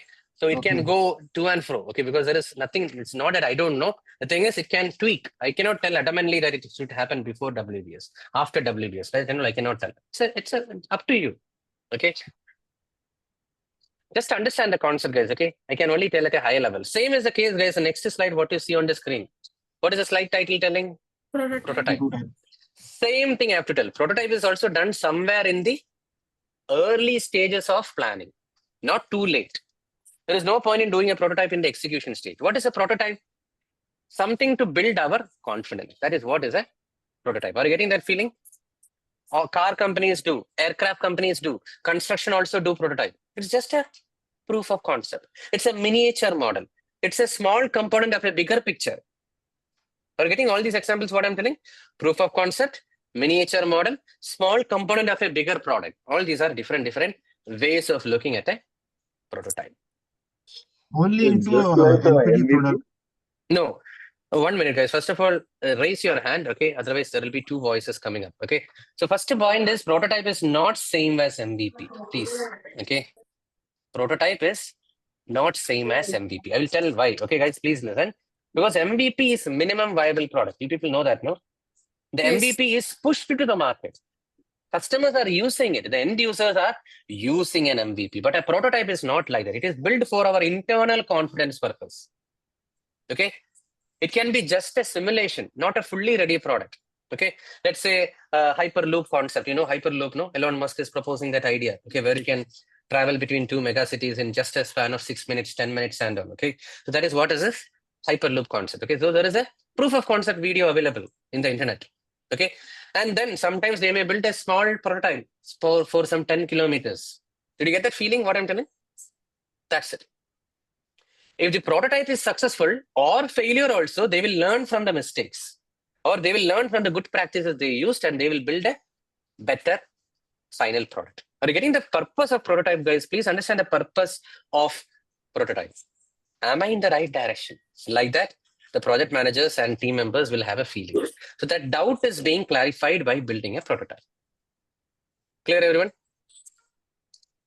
Is this part of the life cycle? I mean, Yes, the yes, it is planning part of or the product. initiation? It's part of the product life cycle. Okay. Typically here, I think in the previous diagram, I draw something, no? It is typically in the early half of the planning stage. See somewhere here. Who will validate it? Only the project initiators? Initiator. That's a good question. Okay. Someone from the initiator side. Validate means it's not that, see, it will not look like a fully ready product. Okay, Harish. See, if you build a prototype of a car engine, it will look like an engine. It will not even have the car. It will not even have the brake pedal, accelerator, seat, nothing. It will be just an engine placed on a table. So some testing will happen. So maybe a third-party team, maybe a reliability team, maybe a testing team. See, the way I tell maybe it is, again, because it is a variety of designations. Clear? Any questions, anyone? Arpit? Yes, that's only for the new NPD product, right? Like new product development, because if Prototype something is is mostly. already... Yeah. Mhm.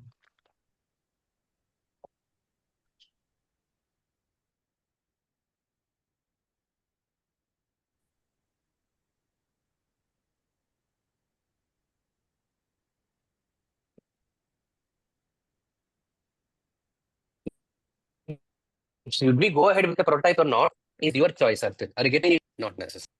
Yes, next. Go ahead, Chudi.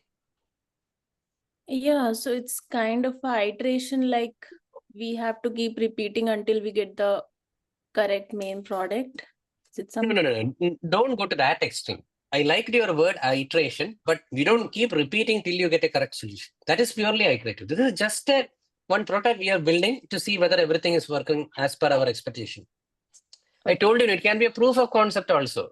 It can be simulation. See, when you buy a residential a house in a residential apartment, okay, the apartment will be ready for occupying only by 2026 December. But today, when you go to the apartment site, what will you see? You will see demo house, sample house. That is also a prototype. Model house. But can the customer occupy in that house? No. That is why I told you a prototype is not sellable to the customer. Please understand. Prototype is not sellable to the customer. But the MVP is sold to the customer. Are you guys clear with the difference, guys, everyone? Any questions? Feel free to ask. Thank you.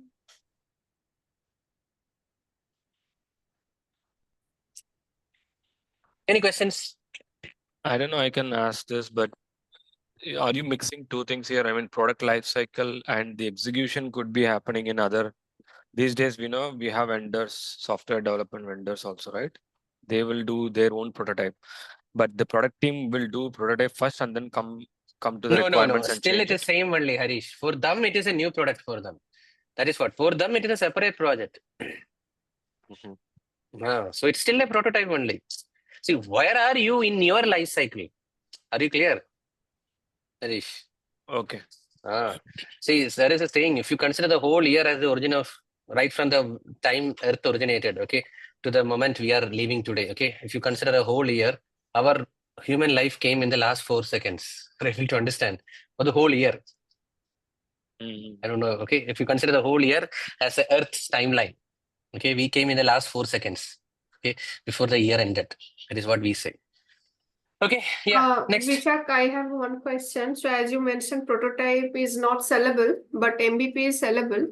So are we restricting to any in any domain? Like, is it only applicable for software? Yes. Prototype is more applicable in hardware-based industries. Okay, because in software we can pitch. Okay, we can sell to the market. Okay, but in product-based companies you cannot sell it. Okay, it is just for our secret. I told no. See, we outside people may not even know. Let's say Volkswagen developing a prototype, Airbus developing a prototype. They won't even know. Others won't know. It's our internal secret. Okay, Apple may be developing a new foldable phone. Who knows? Clear? Yeah. That's it. Shall we move further, guys? So I have so since we are talking here, can we say that in software industry, a POC is a prototype? Proof of concept we can consider, okay, as a prototype. Yeah. Yeah. Asif. Vishak, the proof of concept, as you said, right, is a prototype. Okay. Yeah. See, the POC, what I heard that POC is to prove this technology is working or not. Okay. Let's say some chat GPT. Okay. Is it, I'm going to use that chat GPT API. No, that is not prototype. No, that is not prototype. That is an MVP. That's what I told. No, that is an MVP, minimum viable product. Okay. Prototype is only for our internal. See, we used ChatGPT long time back. Okay, 1.5 years back maybe. Okay. From that, the ChatGPT we have evolved like anything. That's why I told you that is MVP, guys. App development companies, they use MVP. It can be sold in the market. Prototype is our secret. We may not push it to the customer. Okay. But prototype is not equal to the POC, right? It's a model. It can be. See, POC is a very diplomatic term. Let's avoid it. Okay, POC can be pitched or cannot be pitched. Okay, that is why I would prefer not to authoritatively tell. Okay, proof of concept, sometimes we do it for internal purpose. Sometimes a mega project, no, 1 tower completion will be considered as a proof of concept. See, some things, guys, okay, don't be rigid. I want you guys to be today, first day, my tip is little bit be relaxed. Okay, are you getting it? So don't note down anything as this equal to this. It doesn't work. Okay, it can be considered as a POC. That's what I told. Clear? So yes, quickly, Abhilasha. again, yeah, again, is it restricted to only predictive part or? Yes, prototype is restricted mainly to predictive. Okay, I'll clarify why. Okay, today second half. Now in the second half, we are going to discuss about Agile. Okay. Anything else? Last question from Twinkle.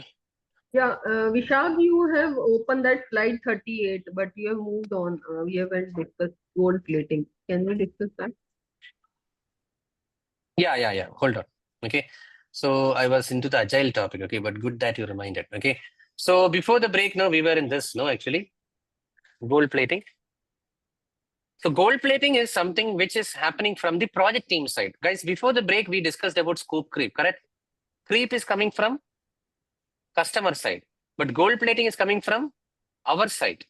Okay, we are doing something which is not required by the customer, which is not being asked by the customer. Why? Simply to show off, simply to make the client happy, simply to divert the attention from the defects. Are you getting, guys? But under any circumstances, gold plating should be avoided. Are you clear, everyone? Gold plating is not acceptable. Okay. We should deliver only whatever was there in the scope. Now, some people will raise your hand and ask me the question. No, is it good? No, customer experience will improve like that and all. I would say nothing like that. Okay. We are supposed to deliver whatever we have agreed upon. Over and above that, if you deliver, it may have some other drastic impact, guys, which we cannot predict. Is that clear, guys, everyone? Can't we give it as a value add? No, that is what I told. No, value add and all. If it is part of my scope, I will do it. I'm talking from a project manager's perspective. You are telling it from a customer experience team or product team or marketing team. Are you clear? See, if Star Agile is telling that, okay, do 1 more day of extra session for interview support, I will do it. But I will not do it simply at the compromise of this course. Are you getting it? Okay. It's like extra cheese. Extra, yeah, exactly. Okay, extra cheese. Very correct. So, shall we move, guys, into the next one?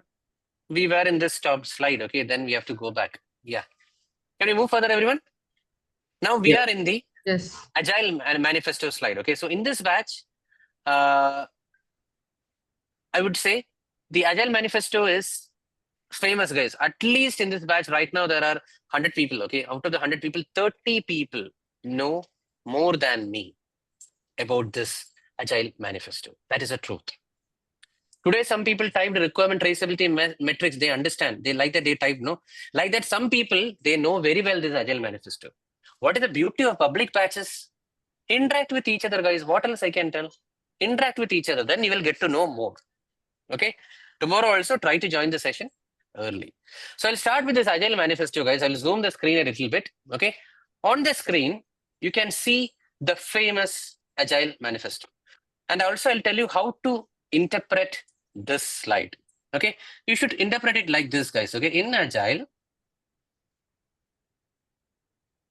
we value colon, okay, the left side over the right side. How should we read it, guys? In Agile, we value the left side. Can you see the what things which I'm highlighting? Over the right side. That doesn't mean the right side things are bad. My dear friends, are you listening? The right side things are the classical traits of predictive. The left side are the classical traits of Agile. See, the manifesto people, Agile manifesto people will tell as if the left side is better. But I'm a neutral person. Did you guys get it? I have tasted both the predictive as well as Agile. So I cannot tell, hey, the left side is better than the right side. Is that clear, guys, everyone? So let us start, guys. Okay, so how to read it, guys? Please listen. Everyone, please listen. In Agile, we value individuals and interactions over processes and tools. This is the way you should read it. Is that clear? So in Agile, we value individuals and interactions over processes and tools. What does that mean? You know, guys, I'm not sure if I'll be able to do complete justice to this slide by sticking to this slide at this moment. Like I told you, give me some more time. In the next few slides, you will understand everything. But in this slide, to the best possible extent, I will clarify. Okay. First thing, if you see here, guys, individuals and interactions. What does that mean, you know, guys? In Agile, we respect each and every individual. Okay. See, we all are using right now the application Zoom. Today, I already told about Zoom, correct? But today, this time, I'm asking a different question. Okay. In this Zoom, no, there are actually 3 kind of customer segment for the application Zoom. Do you know who are all they? 3 types of users. Individuals, organization. No, not that. From an application point of view. Presenter, attendees. Presenter, attendee, host. Exactly. Very correct. Okay. So I am the host or the presenter. Both are same, guys. I think some of you guys told it differently. Presenter or host are same. Okay.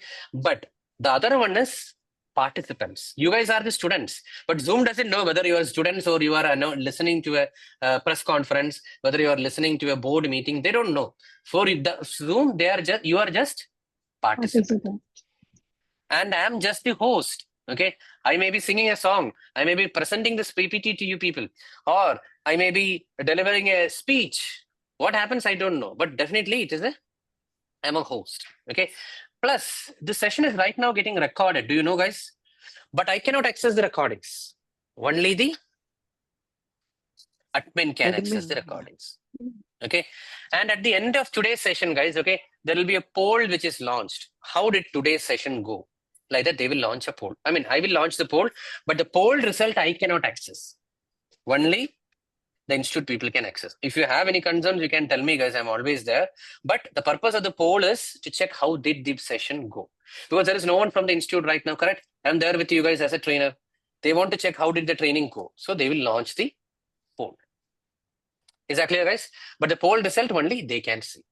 But are you getting, guys, what I'm telling? There are 3 individuals, participants, host, admin. Now, when Zoom people devised their product strategies, they would have definitely considered these 3 people. What did I say? These 3 individuals. Which 3 individuals? Participants, host, admin. Okay. And let me elaborate on this, guys. You know how the requirements are captured? How the requirements are captured, you know, guys, like this. As a dash, I want to dash. So that I can dash. How is it, guys? As a dash, I want to dash so that I can dash. That is the way the requirements will be captured. See, you guys are the participants, correct? No, right now. So at any point of time, you guys can mute yourself. You guys can turn off your videos. No one is going to scold you or compel you. Hey, why did you turn off your video? It is just a request from my side. Please be in your video. If you're not traveling, if you're not having any health issues, please be in your video. That I'm just requesting. But ultimately, at the end of the day, it is your right. Should you be in the video or not? Should you mute yourself or unmute? Correct? So how will this be captured, you know, guys? As a participant, okay, I want to mute myself so that I can talk to my family members here. Correct, no? Are you getting that feeling? But I also have special rights, guys. You know what? As a host, what are the special rights I have? If someone is having a background noise, I can mute you people. If someone wants to turn off I can turn off your video. If someone is disturbing me in the session, I can report your profile so that you won't be able to attend any of my future sessions. All these are the powers for me. I can pause the recording. I can start the recording. I can end the session just now. Are you getting, guys? So as a host, I should be able to pause the recording so that the total recording time can be reduced. The space can be optimized. Correct now, guys, what I'm telling? So this is the way the requirements are captured in Agile, guys. Are you getting that feeling? Yeah. Now, the second one is interactions. Okay. Before jumping into interactions, guys, I want to tell you one more perspective about individuals. In Agile, the teams are self-organizing teams. There is nothing like a manager above the team who is supervising. Hey, why you didn't do this? Why this was not done? Like that, and all managers will be there, no? Like that in Zoom, there is no concept of a manager. In Agile, there is no concept of a manager. It is the individuals. It is a self-organizing team. Can you please note it down? There is no hierarchy. There is no designation in Agile. Every individual we respect equally. Sort of a flat structure. Is that clear?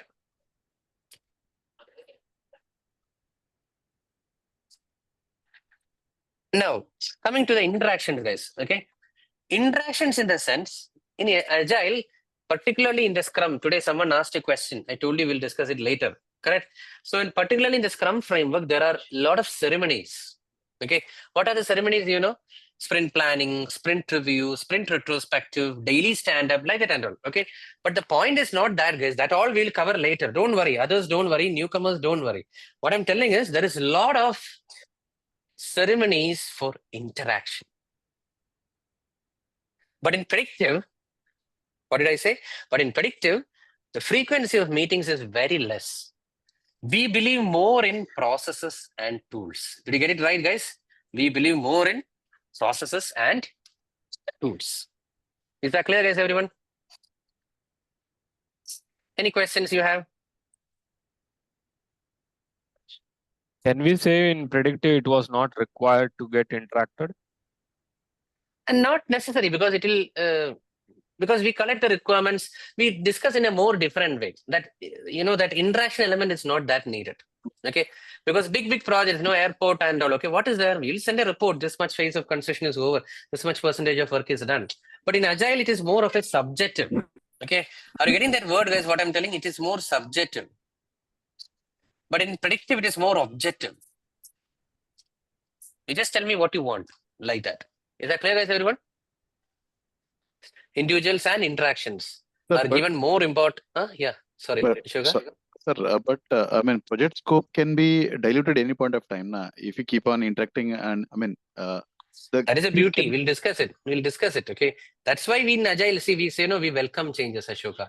Only in predictive, I told you change control process. Scope creep, I told only for predictive. Correct? If you remember. Yeah. Let that dilution happen. We welcome changes. Okay, note it down, Ashoka. We welcome changes in Agile. Is that clear? That's what we are going to discuss. Okay. But on the other hand, predictive is very, very process oriented and tool oriented. Is that clear, guys, everyone? Now, the next point. The next point is in predictive, we are able to deliver a working software, my dear friends. We are able to deliver a working software. See, the first version of Zoom, which was launched, that was an MVP. After that, did we stop? No, we further build on it. Version 1, version 2, version 3, version 10, version 15. I think now we are in version 22 of Zoom. Okay, that much of versions get launched to the market. So are you able to appreciate what I mean by working software? Clear? So it's an MVP which can on delivering a working software. Our focus is more on delivering comprehensive documentation. Okay, paperwork is very, very, very important in predictive. We do make contracts, some people, I don't know how many of you guys have worked in contracts. Some contracts will go up to 50, 100 pages. Contract. Everything which we want from the development team, we put it in black and white. Did you get that feeling? Comprehensive documentation. Paperwork is very, very important in Agile. Is that clear? Paperwork is very, very important in predictive. Yeah. Okay. Now, the third one is, guys, customer collaboration. Okay. So this also, I think today one of you guys told, no, in predictive also we value customers like that. What I want to clarify here is in Agile, we value the collaboration. We value the inputs of the customer even in the middle of the project execution. Even in the middle of the project execution. The changes are possible. That's how it feels. Okay. But in Agile, in predictive, what happens, contract negotiation. We spend a lot of time in concluding a contract. First meeting, second meeting, 8th meeting, 10th meeting, 15th meeting. We are ready to talk for a contract to get finalized. But once a contract is finalized, the frequency of interaction will be very, very less. Are you able to get the extremities, guys? In Agile, we believe more in talking in the middle of the project execution. Okay, customer collab. Okay, but in predictive, the frequency of interaction will be very less. Okay, but that frequency of interaction is mainly on at the time of contract. Okay, please listen carefully, guys, and ask your questions wisely. I didn't tell any extreme suggestion. Is that clear? Just a guiding light I have told. Okay, predictive, this is what is more important. In Agile, this is what is more important. That's all I told. Okay, Nitin. So when we are saying on the contract negotiation, are we referring to the SOWs here or just the project execution parts? No, the SOW, statement of work, everything. Okay. The contract paperwork should be complete. Okay. See, big projects, maybe 4 years. In that 4 years, first 8 months, we'll be spending only on contract finalization. Agree. And paperwork. And isn't that important even in the Agile scenario? That is what I'm telling. I didn't tell in Agile it is not needed. Okay, we don't go to that level of rigidity. Okay, that's what I'm telling. Building a dam, launching a rocket. Okay, everything, every single vendor should have a clear idea about the drawing, about the specifications, about the flow required, everything. But it is more dynamic. It is. I'm not telling. Okay, Agile doesn't document. Okay, let's not go to the other extreme. See, that is what the manifesto also tells us. No, we value more of the left side than the right side. That doesn't mean we are supposed to ignore the right side. Okay, that's what the manifesto itself is beautifully drafted like that only. Okay. There is nothing like left side is important, right side is not important. It's not like that. We value the left side more than the right side. Like that. So we believe more in documentation than in, we believe more in customer collaboration than in paperwork. This much level of paperwork won't be there in Agile. That's all I can tell. Visha, comprehensive documentation, can you please explain? Same thing. See, that's what I told you. See, Shivakumar, see, contract when you work, there is 50-page, 100-page contract. Every single thing what you want.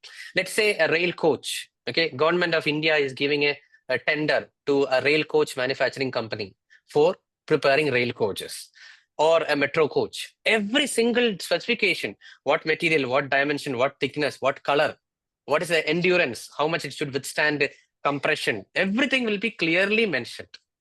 So that tomorrow there won't be a debate or an argument. Drawing, dimensions, everything will be given. That is what it means by comprehensive documentation. Clear? Now the last point, guys, let me finish the last point also. Okay. Responding to change.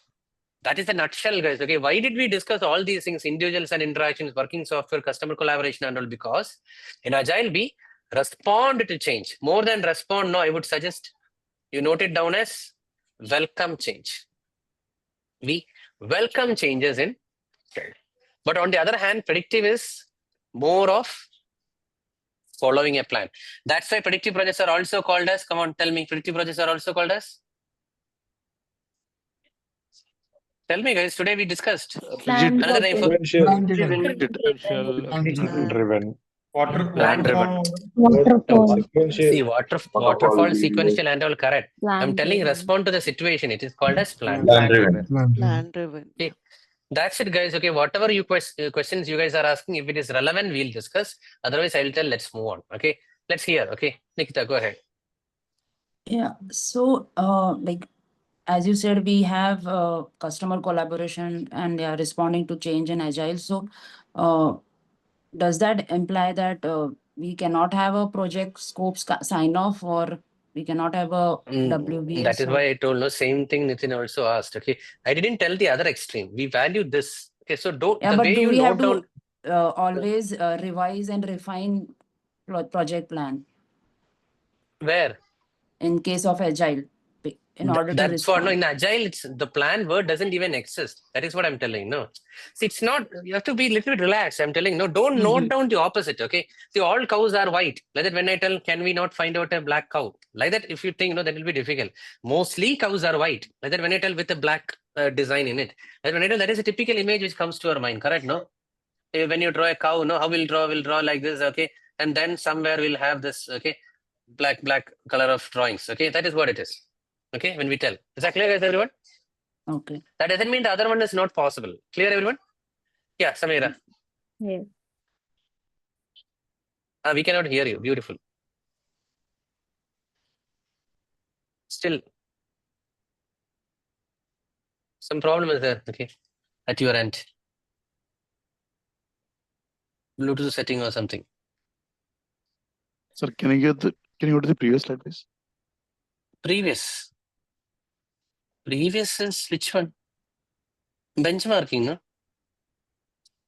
Who asked it? This was a previous slide. What's this one? Prototype. Prototype. Right, yeah. Slide Go ahead. 38 we discussed in between. Yeah, it's okay. Yeah, thank you. What happened? You will give the slides, or you want to know the slide number? Shall you continue, guys, further? Yeah. Yes. Yes. So the previous slide which got over, guys, I have a request. See, I told you, in the public batches which I do, 50% of the people are very, very comfortable with the slide, which we discussed just now. What about the other 50%? You have to go through the recording again. Exactly. A lot of things we discussed, guys. It's very, very important. If you are from the other side, you have to go through the recording. Okay. So let's continue further, guys. What is the need of this agile methodology? I told you the whole world, including the so-called IT companies, were following traditional method only, waterfall only, till around 2000. The word agile became very famous only around the year 2000, I would say. Okay, even the PMP curriculum was purely predictive around till the year 2007 or 10 or something. Slowly, they have started introducing the agile topics. Is that clear, guys? So what is the reason? Okay, let's discuss that. So the reason is the software development companies, I would say website development, app development companies, platform development companies, they all went through an application development crisis or an application delivery lag. What is that, By the time they prepare, by the time they cook something for 3-4 years, and then they launch to the market, we people started telling, we means end users like us. We started telling what is so funny about it. I've seen a similar kind of app 2 years back. Like that, the end users started telling. Okay, so that is what is called as application delivery lag or application delivery crisis. Okay, so what happened, our waterfall model, the traditional model, could not cope up with the changing market needs and often led to costly failures of big sized projects. Are you able to imagine? Big projects failed because by the time they launched something, the market have evolved like anything. Take the example today, you people told about ChatGPT, First time when ChatGPT came, we gave a wow, that is phenomenal. But now if I show you the first version of ChatGPT to you people, you will tell what's so funny about it, like that. Are you getting it? They have evolved a lot in the last 1.5 years. Is that clear, everyone? Yeah. That was the reason why many companies are switching to agile. Okay, the requirement of the customer changed, the value of the product diminished. Therefore, the entire process proved to be very costly. I'm talking only about software projects, guys, app development projects. Now, don't think agile is better than predictive. This is one thing which I don't like. Predictive is ruling the world in some industries. I told, no? Aircraft, rail coach, shipbuilding, aerospace, construction, nuclear power. Everywhere, predictive is still ruling the world. But agile is more good in software, website development, app development, server-based projects, etc., etc. Clear, everyone? So, just one thing to highlight here. We are saying the software industry use the agile, but what we learn in the product in the waterfall model, which also apply into a software industry as well. I mean, that's my practical experience. Like, SOW, all the contractual requirement, benchmarking, these are the terms also I have noticed in the software. So it's some kind of hybrid model maybe the software industries are using. No, it is right now for the time being, let us stick to agile only. Okay. Sometimes at the end of the day, if you are using that is well and good. Okay. But this generalization is very, very important. Software industries are mainly using agile approach. Okay. That boundary, let us be clear with it. Okay. Otherwise, it will create confusions in the future. Okay. See, ultimately, at the end of the day, we cannot tell. Okay. I told Volkswagen uses predictive. Okay, Arpit. That doesn't mean it's, oh my God, they don't use anything of agile. It's not like that. So when I tell the examples, you have to note down like that. Is that clear? Otherwise, it will create confusion. Ultimately, at the end of the day, everyone is following hybrid. Everyone. What do you mean by hybrid? Best practices of predictive and agile. There is nothing restricted only to software. Okay. But when you discuss examples, we should discuss like this. Okay. Otherwise, it will create confusions. Okay. Vishak, may I ask you a question? Like, don't you think the product life cycle also matters in deciding the methodology? Yeah, of course, it decides. It matters. Okay, that is why I told. No, see, companies like Netflix, Amazon. I think today one of you guys is working in Amazon Prime. Not Amazon Prime, Alexa, no? Yeah. So obviously that will be agile approach. Okay, because you cannot just build something because there will be version updates coming up. Okay, how it was 5 years back, how it is today. There's a hell lot of difference. Okay, so depends on the product life cycle also. Okay, but generally we can tell this kind of companies, Netflix, Amazon Prime, Instagram, Facebook, they all follow a agile approach. But traditional, okay, like construction, iron and steel, manufacturing, aerospace, they are following an agile approach. Predictive approach. Thank you. Okay. So Vishak, what would be the difference between the agile and say incremental predictive? See, that is what I see. One thing I didn't tell. Some things I intentionally kept quiet initially. Okay. See, iterative, incremental, like that we discussed 2 categories. But in real life, there is nothing like iterative, incremental. Okay, it is purely agile. Don't go to a Zoom employee and say, hey, we discussed about you. You're following incremental, right? Like that we should not ask. There it is agile. Okay, they tell as a blanket keyword agile only. Incremental, I picked up the example of Zoom just to convey that feeling of delivering in increments. That's it. Clear, everyone? Just one question. Because you mentioned why we choose agile over predictive over the years. So what is the cost factor? And because the product will have the same cost, right? Even if an agile will launch different. No. Early go-to-market plays a key role. Okay, Jyoti. We'll discuss about it more in the subsequent slides because here we are getting, see, in predictive, when you do, it may take 3 years, but here we may get something by 6 months, maybe 4 months. We can push to the market and start grabbing the revenue. See, ChatGPT, now if they launch, they would have lost this much of, traction. They could have launched this version today, but what they did, they launched a very fundamental version 2 years back.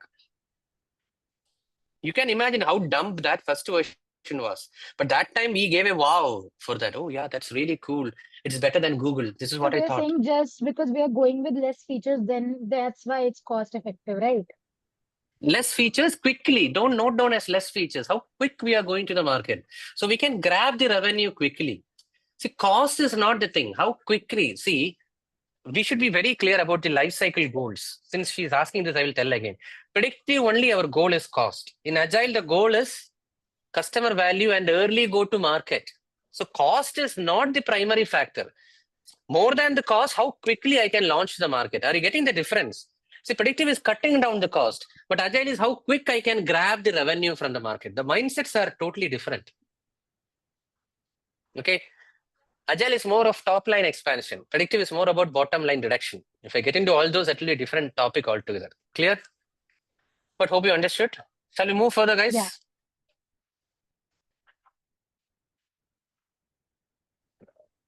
Now the next is what you see on the screen, guys.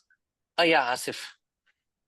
Yeah, Vishak, in the Agile Manifesto, it is highlighted there the why the approach towards the agile because of the cost.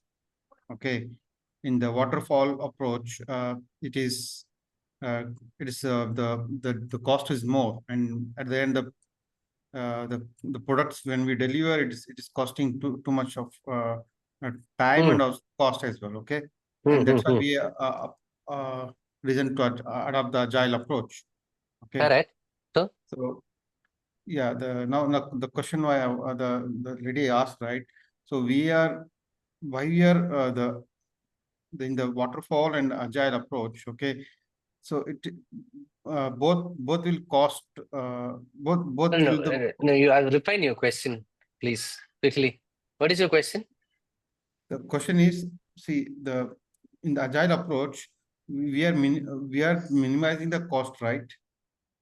No, don't tell like that. That's what I'm telling. Early go to market of how quickly we can build a very basic product and launch to the market. That is our aim. Okay, don't think about minimizing cost. That approach itself should change.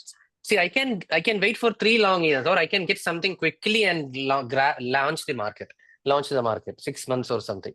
That is what is early go to market. You think in a different way, guys. Okay, don't compare cost to cost. That minimizing cost means how quickly I can go to the market. That is the feeling. Clear? Okay. Yeah. Thank you.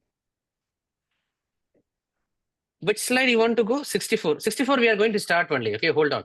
Shall we continue, guys? Please.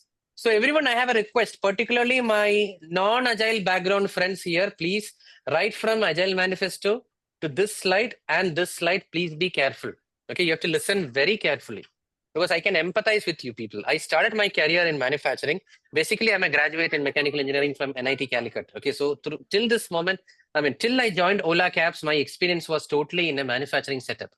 Okay, so I can understand what new knowledge transformation you'll be going through.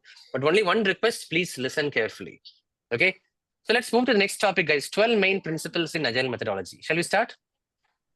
So in this, what I want to tell you people is, okay, I'll start from here, okay, guys, the right side. Okay, some of the topics may be repetitive. That is fine because repetition shows that it is important. Okay, see here, welcoming change requirements during development. Welcoming change requirements during development. This is practical only in Agile. Even late in development, did you see here? Because let the project start. Let's say we are working in a project. You guys go on mute. Yeah. So what I was saying is let the project go on. Okay. In the middle of the project execution also, the customer or someone from the initiator team, they can bring changes. They can bring new features to be added. Is that clear, guys? How do we do it? We'll discuss it tomorrow. Okay. But what I want to tell is welcoming change requirements even late in development is possible. Okay. Secondly, what you have to note down is this, guys. Okay. See, frequently delivered software and working software. What is it? Frequently delivered software and working software. So in predictive, we deliver in a single product. But in Agile, what happens? We deliver in bits and pieces. Is that clear, guys? So that is what it means by frequently delivered software and working software. You guys already know that, correct? Now we discussed in the manifesto itself, correct? Now the next is the concept of working together, which results in trust and support. See, I told you, we believe more in customer collaboration when it comes to Agile, correct? No? Today we just spoke a couple of slides back, customer collaboration. So when you are collaborating with the customer, obviously there is a working together. Working together doesn't mean sharing the responsibilities. Don't think like that. Working together means, hey, are you fine with it? Look, how does it look? Okay, thank you. I'll come with future updates next week. Like that. Are you getting that conversation, what I'm telling? There is more frequent updates which goes to the customer. Okay, so there is more close connect with the customer when you do projects in an Agile way. When you do like that, what happens? There is more trust and support. Is that clear, guys? When you work together, there is more trust and support. Okay, now the next point is face-to-face conversation. My dear friends, today we are living in a post-COVID generation. So this point is not much relevant. But I would say when the Agile principles started, they were encouraging face-to-face meetings. But now the world has evolved like anything. There is virtual now, right now, no, we are almost 100 participants interacting together. So face-to-face is, the session is as equivalent as face-to-face, provided you guys are engaging. You guys are coming in the video and you guys are unmuting and talking and whenever you need, correct, no? It's as good as a face-to-face discussion. This is what I tell, okay? So this point right now, what it means is we believe more in conversations. Don't pick up that keyword face-to-face. What is that you should pick up? We believe more in conversations than in documentation. Clear, everyone? Next one is this, guys. Can you see these 2 points? Continuous attention and sustainable development. See, continuous attention and sustainable development means what, you know? In Agile, we can always look at the product, how it is performing in the market, etc., etc. Okay. See, whenever you download an app for the first time in your phone, no, we are simply clicking accept on it. A website you are visiting, you're clicking accept cookies. Have you read everything? What is there in it? We are allowing them to track our user analytics. Which features are we using? Which functionalities are we using? Everything they are able to track in the backend. Are you getting that feeling? Continuous attention means we can modify, we can bring more features. See, if Zoom people find out that I'm using the annotation feature, can you see here? This drawing and all, I'm doing this annotation feature. If a lot of hosts is using annotation feature, what will Zoom do?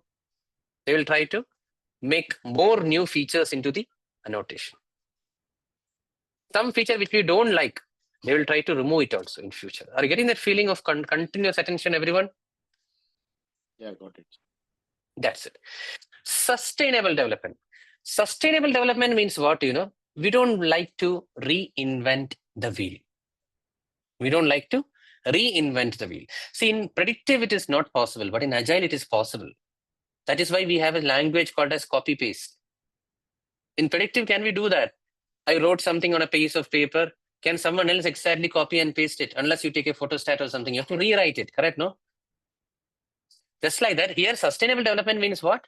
Some piece of code, I'm talking from a software point of view, guys, some piece of code can be replicated in other projects as well. You don't have to recreate the same again. Is that clear, everyone? Removing repetitive task. Reusability of code, that is what, okay. I am not sure of that. There is something called as coding guidelines or something. Maybe people from that background, they know, okay. So some codes we will try to use in some other project as well, okay. That is what it called as sustainable development. Okay. Now, the next one, guys, can you see here? Seriously, guys, simplicity. Simplicity is the beauty of Agile. See, tomorrow our session, when we continue, we will be discussing about the Agile only. But you will feel that the sessions are very light compared to today's session. Do you know why? Because today's session, it was mainly predictive. The requirement traceability metrics, the control account, the WBS, the code of accounts, work packages, scope baseline, scope statement, everything was related to predictive. Hell lot of processes, tools, terminologies. But when it comes to Agile, no, the framework is very simple. In fact, I will tell you one thing, guys. There are only 2 documents in Agile. In predictive, throughout our session, guys, we'll learn about 10, 20 documents. But in Agile, the documentation is very, very simple. In fact, there are only 2. Product backlog, sprint backlog. That's it. Nothing more, nothing new we'll discuss. That is the level of simplicity. 2 documents, what are they? Product backlog and sprint backlog. That's all. But in predictive, you know, guys, by the time our session gets over, we would have discussed at least a dozen or more than that kind of documents. Is that clear, guys, everyone? Now, the next one is, guys, self-organizing team. The self-organizing team is a beautiful concept, guys. Okay, I don't know how many of you guys will be able to digest this. Okay, but the self-organizing team I have literally witnessed when I moved from manufacturing to e-commerce company. I told no, I started my career in manufacturing and then I moved to e-commerce. There I literally saw what is a self-organizing team. There is no hierarchy. There is no guy playing the role of a manager. Hey, I'm a manager. Please update me what the hell is happening. Are you getting that point? Such a kind of practice is not there. It is a self-organizing team. It's a beautiful self-organizing team. Is that clear, guys? And some of the traits I can tell, guys, in a self-organizing team, they decide everything together. Consensus. Can you note down that word? Consensus is very important. Consensus means what? Checking the opinion. Okay. So they decide everything together. Not one person or the manager decides and the team implements it. Okay. They estimate the efforts. They estimate the level of efforts together. Not some manager will tell, okay, this much time it will take. This much can you finish it like that and all. The team estimates the efforts. Are you again able to appreciate the self-organizing team, everyone? That's it. So a self-organizing team is always facilitated by a servant leader. Servant leader. Okay. Yes. Scrum Master is a practical example of a servant leader. Okay. Servant leadership is more of a mindset. It's not a title or a designation. But as you guys rightly said, Scrum Master is an example for a servant leader. Clear? The next one is reflect and adjust. In Agile, we have got some ceremonies, guys, where we do this reflect and adjust. Come on, guys, tell me, what is the name of that ceremony? Retrospective. Sprint planning. Retrospective. No. Reflect and adjust is not. Reflect and adjust is not sprint planning. It is retrospective. Retrospective, as you can understand from the word root, what does retrospective means? Retro means past. Spection means to look. So retrospection means to what? What did not go well? Retrospective means what? To look at the past. Look at the past to understand what went well, what went wrong. WWW. Note it down like that. What is that? What went well, what went wrong. That is the purpose of organizing a retrospective session. But my dear predictive friends over here, you guys don't give up. Tell in predictive also we have the ceremony. Okay, like that you tell. What is the name of that ceremony? 1 point lesson. What is that? 1 point lesson. Lessons. Lesson learned. Lesson learned. Register. Like past reflections. What is that? Like past reflections, previous project reflections or something. Yeah. Previous projects, how did it go? Like that and all. But one point I want to tell you guys, okay, please listen, everyone, please listen. The classic difference between predictive and agile, I'm again re-emphasizing here in this simple example. You know what? In predictive, our aim is to document the lessons learned.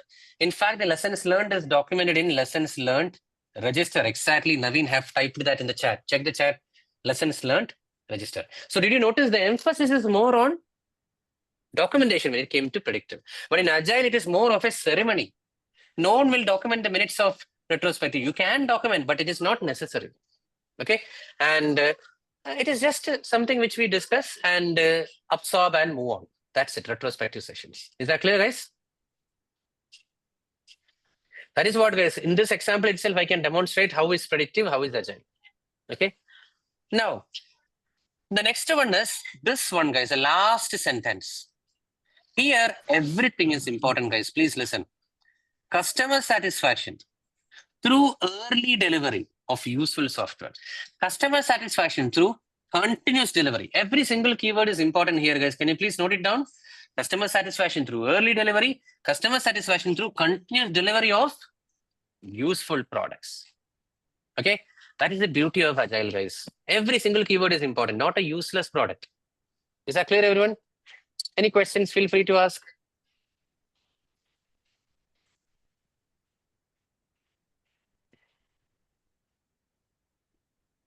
That's it, guys. Any questions, quick? I think in documentation, Vishak, you should also add increment as well, apart from product backlog and sprint backlog.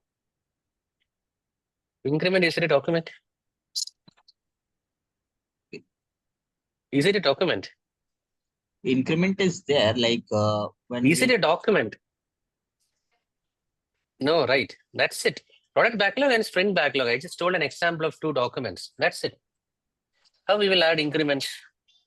I mean, the definition of done is also there. So somebody wants to do some quality checks. So they want to actually access the definition of done and acceptance criteria to actually do some qualitative analysis of the product, right? But you told increment, no?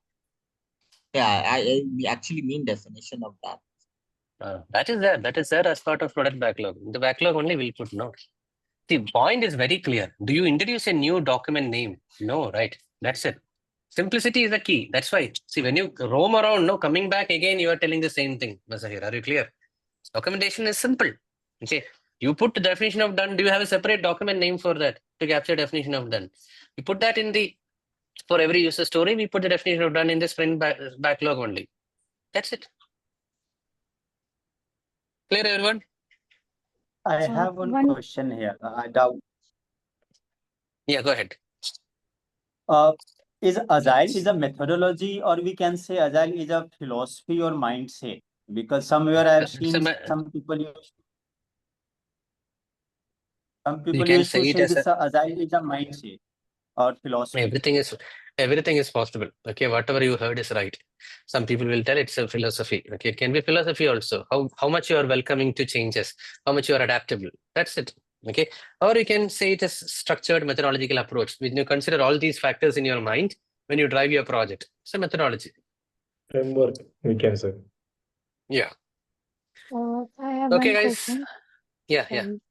Just one thing. So in Agile, don't we have any project scope? Because your first point was even in the later stage in the development, we do the changes. So there is no project scope defined.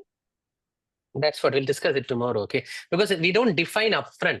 That is what I'm telling you. That's why the word agile itself means what? We are more dynamic in nature. We don't baseline it and make it rigid and take a photograph. This is what we discussed. Okay, nothing left and right. We don't make it so much particular, pinpointed. We don't create a boundary on it. We'll discuss it tomorrow. Okay, clear? Anything else? So I'll put a full stop here, guys. Okay, this topic with this slide, I'll stop. Okay, tomorrow we'll continue. Okay, what I want to clarify here is in this slide, guys. Okay, I'll zoom the screen a little bit. Okay, see here. Can you see the screen? So on the screen, this looks very similar to something which you, I would say, something which you discussed today morning. What was that? WBS.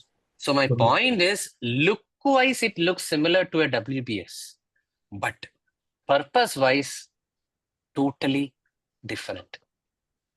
Please understand. Okay. Why I'm telling is because on the screen, can you see here at the highest level, something is written. What is written? Theme. And under theme, what is that? You can see epic. This is one, this is one. And this epic, once these two features are over, then only these two epics are over. Okay. Now, for the feature, these two stories should be complete. Yeah. Clear? And for this story, these two tasks should be done. Are you clear? Now look at the timeline also, guys. Theme is something which spans across years. Okay. Epic is something which spans across months. Go on mute, guys. Someone's have still not done the noise cancellation. Feature is something which spans across weeks. Okay. And story is something which spans across days. We say this is a 3-day story.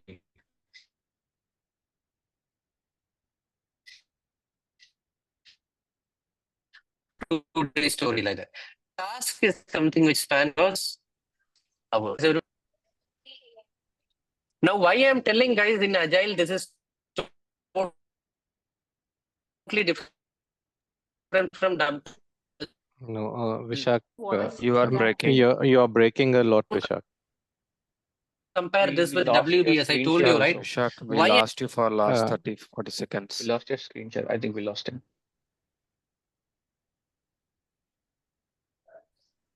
Vijay Shukla is the host now. Vishak is here. Yeah. I got lost in between. Yeah. So Can guys, you repeat sorry for from the Najam? internet interruption. Yeah. So what I was telling is that Still is Again, you are breaking. yeah. No, Vishak. Can't hear you. These this what is that? Again, you are Sorry, breaking. Vishak. Yeah, again, we Your voice lost is you for breaking. last Can't hear 30 from seconds. Consistent. Yeah. Yeah, now it should be stable. Okay, now it is clear, no? I'm audible, right? Yeah, better. Now you are. Can you repeat it from last 1 minute? Yeah. I'll repeat. Okay. So this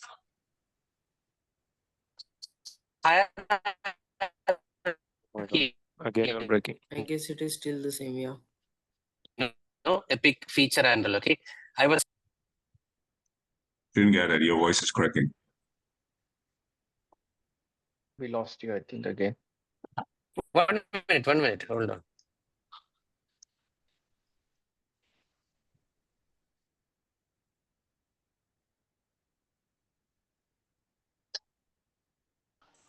Hello? Is it better now? Can hear you. You can hear me, right? Yes. Yes, for now. Okay. Yeah.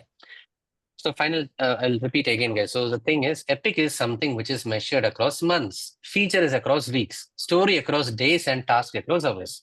And theme is something which is really big, spread across years. Okay. So what I want to tell is, why did I tell this is different from WBS? Because the whole purpose I told you yesterday, today, first half, initiation, planning, like that, no?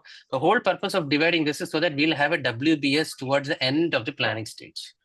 Then only we start the execution. Paperwork. Okay, paperwork. But here it is not like that. Okay, the agile, the meaning itself, that flexibility, that adaptiveness, are you able to appreciate it, guys? What does that means is something, whatever is ready for you guys, that you can include as part of your MVP. Let's say this too can be part of your MVP. And then we will push this to the market. How is the customer feedback? We look at it. Now, are you getting guys? I gave you a promise within today and tomorrow I'll clarify everything like that. Okay. So are you able to enjoy what I'm telling us? That customer collaboration, that customer feedback feature is there in Agile. Based on that only we evolve or we continue further to our future stories or features. We just imagine, guys, okay, WhatsApp didn't have video calling, audio calling until initially, correct? It was just a messaging app. We all loved it, correct? I'm telling about 10 years back when WhatsApp was launched. We considered it just as a messaging application, correct? We all loved it. That resulted in more features being added to WhatsApp. Clear, everyone? Yeah, someone was talking. Go ahead. I was saying, but this is also part of the planning, right? We have the PI planning, we have the sprint planning where that is there. You are coming from the Yeah. agile background, no? So I want to tell you the truth. Okay, in predictive, we plan for next 4 years, 7 years and all. But in PI planning and all, we don't go that much. So the point you try to understand, don't pick up the word planning. The point is we build the documents first. We do all the homeworks very well, and then only we jump into the execution in predictive. That is what it means. Clear? Okay. That level of paperwork documentation is not there in Agile. Okay, because we see the market evolution, how the market dynamics is. Based on that, we may change our strategies in the next planning, PI planning. Got it? Any questions, guys? So Vishak, Praveen here. Portfolio item means it is a number of projects under a program, or team Oh, itself you are a coming from single that project? side. No. See, don't go to that portfolio. Okay. Here, portfolio means something which is there at the backlog. Okay. See, think of an app development company. Okay. They will have something. Okay. Add Google Pay. You know, in India, there is GPay. There are different applications, Zomato, Swiggy. To all this, no, you have to integrate Google Pay. Simply, it won't come. Google Pay integration is like a feature. How you do it is more of the story. But tomorrow, Google Pay may become a failure. CRAD, you know, CRED may be more famous. So you have to integrate CRED to the app. Like that. That is what is that agility. Okay. Okay. Anything else, guys? Come on, quick. Last thing, Vishak, I have, when we actually talk about in Agile, we have this product roadmap, right? And the things which are there in the product backlog, those which are not being taken up further and can be considered in the product roadmap, Is it Correct. like then That all we we'll go discuss to tomorrow. Okay. See, product Okay, backlog, sure, sprint backlog, everything we'll discuss tomorrow. Okay. Otherwise, sure. this will not end now. Vishak, Okay. I have one small query. Like in Agile, we have initiation, planning, execution, and all in the Agile also, right? That's what. No, see, it doesn't go to that level. What I am telling. Okay. Think of really 7-year, 10-year projects. Okay. You don't go to that level of planning and then move to execution. Okay. See, the moment both become same, no, then why there is a need of distinguishing between predictive and agile. Here it is. We'll elaborate more tomorrow. We discuss maximum to the sprint level. Okay. So I'll do one thing, guys. Let's stop all the theoretical related doubts. No, we can discuss it tomorrow also. But I want a different set of questions from you people now in the last 2 minutes. Okay. Do you have any general questions, guys, apart from this? Okay. Topic wise, we'll discuss tomorrow. I repeat, topic wise, we can discuss tomorrow. Any general questions? Anyone here? Feel free to ask. So Vishak, it is In terms of general question, Mr. Raise your hand, guys. Yeah. Sridhar, yeah. Regarding the project governance, you touched upon, right? So is it, specifically differ from company to company, or one governance which It will applies vary. to all the It will vary from company right? to company. Okay. That we'll discuss in that slide. Okay. Yeah. Okay. Tejas. Yeah, Vishak, I have one question. So most of the companies, I mean, we do not have any defined role as project manager and scrum master in different ways. Tomorrow we'll discuss Scrum Master. That's what I told. No? That kind of questions we'll discuss tomorrow. Okay. Scrum Master is coming tomorrow only. Okay. Yeah. Yeah, Vishak. So did I lower anyone's hand, guys, accidentally, and you didn't talk? Yeah. No one. No. It was yeah, me. Tejas. Yeah. Go ahead, Tejas. Yeah. So it is a bit different question, not in a way alignment with today's topic. How difficult it would be to perform an audit for agile type of projects then? Because if there are no documentation, it is difficult. It is difficult. That is why, no. So we don't want to go to that level of. See, again, it's a theoretical related question. Okay, I told, no. We can discuss all this tomorrow. But in a nutshell, I want to tell, audit comes when you are so much process oriented. A small defect can create a huge problem. Okay, I said, no. Building a nuclear power plant, building an airport, where accuracy, that adhering to documents is very, very important. So it won't work there. So don't think about the drawback of the other one. So you're right. Auditing and all will work more in predictive projects. Okay. Next, go in the hand raise order, guys. Quick. Yeah. Hi, Vishak. I have one doubt. Like as you said, for the WBS, mostly we are doing the last stage of planning. So I just wanted to ask in Agile, if we want to change something in the planning stage, we can go back and change if we need to do any changes required, as we are welcoming the changes in the planning stage. Correct. But there is nothing like a planning stage. That's what I'm telling you. Tomorrow we'll discuss. We work more in the form of sprints. Okay. So there is nothing like a dedicated planning stage, then execution. Like that, it doesn't work there. Tomorrow we'll discuss. Okay. Yeah. Sure. Ekta. Thank you. Yeah, so from an exam standpoint, whatever slides that will be shared if we go through, or like whatever topics that has been covered today, That we is should be enough. Yeah, focusing that is on enough. right? Yeah. Or else, Praveen. Yeah, these methodologies I understood irrespective of the domain. These are the standard methodologies. But coming to the regulatory domains, for example, insurance, banking, and telecom. So what stages might be added in extra, like compliance, and that will be covered? There is here? nothing. No, it won't be covered. This is not a domain-specific training. Okay, but I would say everything should be part and parcel of your planning to adhere to governance, compliance, and all. You should consider in the planning stage itself. Okay. Thank you. Next, go in the hand raise order, guys, please. I have a question related to this PMP exam. Is there any weightage specifically for adaptive and predictive? No, nothing. Okay, I would say 33% of the topics are more related to predictive, 33% is more related to agile, like that. Okay, 33% is hybrid. Okay. Anything else, guys? Feel free to ask. Go in the hand raise order, quick. Hi, Vishak. Yeah. So basically, I am from a predictive type of industry. So what is the approach we can adopt from our side to move to agile? We'll see, today only first session got over. Tomorrow let's finish, okay?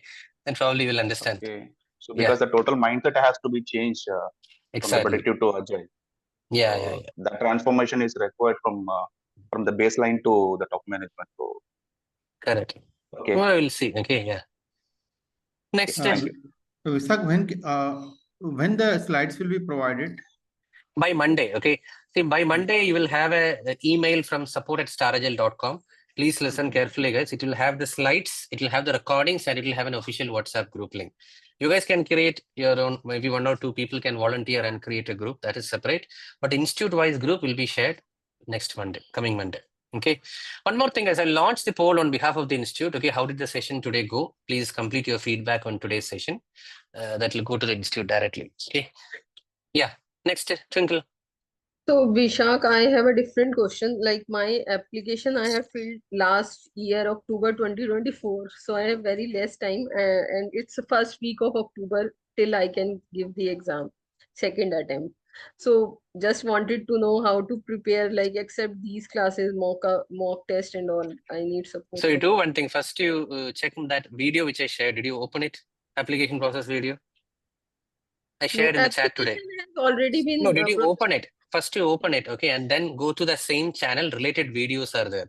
2 most watched videos. Okay, you check it. Okay. If you go to the other videos and sort it on a most watched, you will get it. In the interest of time, I'm stopping there. Okay, you check it, you will get it. Okay, that you can start watching. Okay, yeah. Thank you. Yeah. Tomorrow you remind, okay, in this topic. Okay, yeah. Sure. Next, Shilpi. Go ahead. Yeah. Yeah, I was asking, this is not some related to, the topic we discussed today. It's more like I wanted to ask, is it important and much needed, necessary to have a technical background to be a project manager, to be successful in this PM domain? Because I don't come from a tech background, and yeah, I have Not always been necessary. skeptical for this. Not necessary. Okay. Good people management is more important. Okay. That's what I tell. Okay. And don't relax. Okay. Because when I joined Ola, I was also not having any technical background. You have to upgrade it. So yeah, it's fine. Is it okay? 2-3 months you have And time. just my education is also not technical. So I was in media before that. So I switched my career 3 years back. No. Now what to do? You have to develop. Okay. Otherwise people will fool you. Take you for a ride. So you have time. But you have to update whichever domain you belong to, whether it is construction, aerospace, IT, whatever. You should be a little bit good in that. Okay. This is not a standalone program, guys. Simply being a project manager, you can't do anything, to be very honest. Plus, I'm good in agriculture. I'm good in pharmaceutical. Like that, you should have something else also. It will take time. It's okay. Okay. Yeah. Next, go in the hand raise order. Shilpi, do you have a question? Yeah, hi Vishak. So a very short question. As we go ahead with all the topics and chapters, will you be disclosing like what type of questions No, will you not now. face Not now. Okay, tomorrow on a I will later tell. stage? Yeah. No. Okay. No. Questions are not based on topics. Simple. Okay.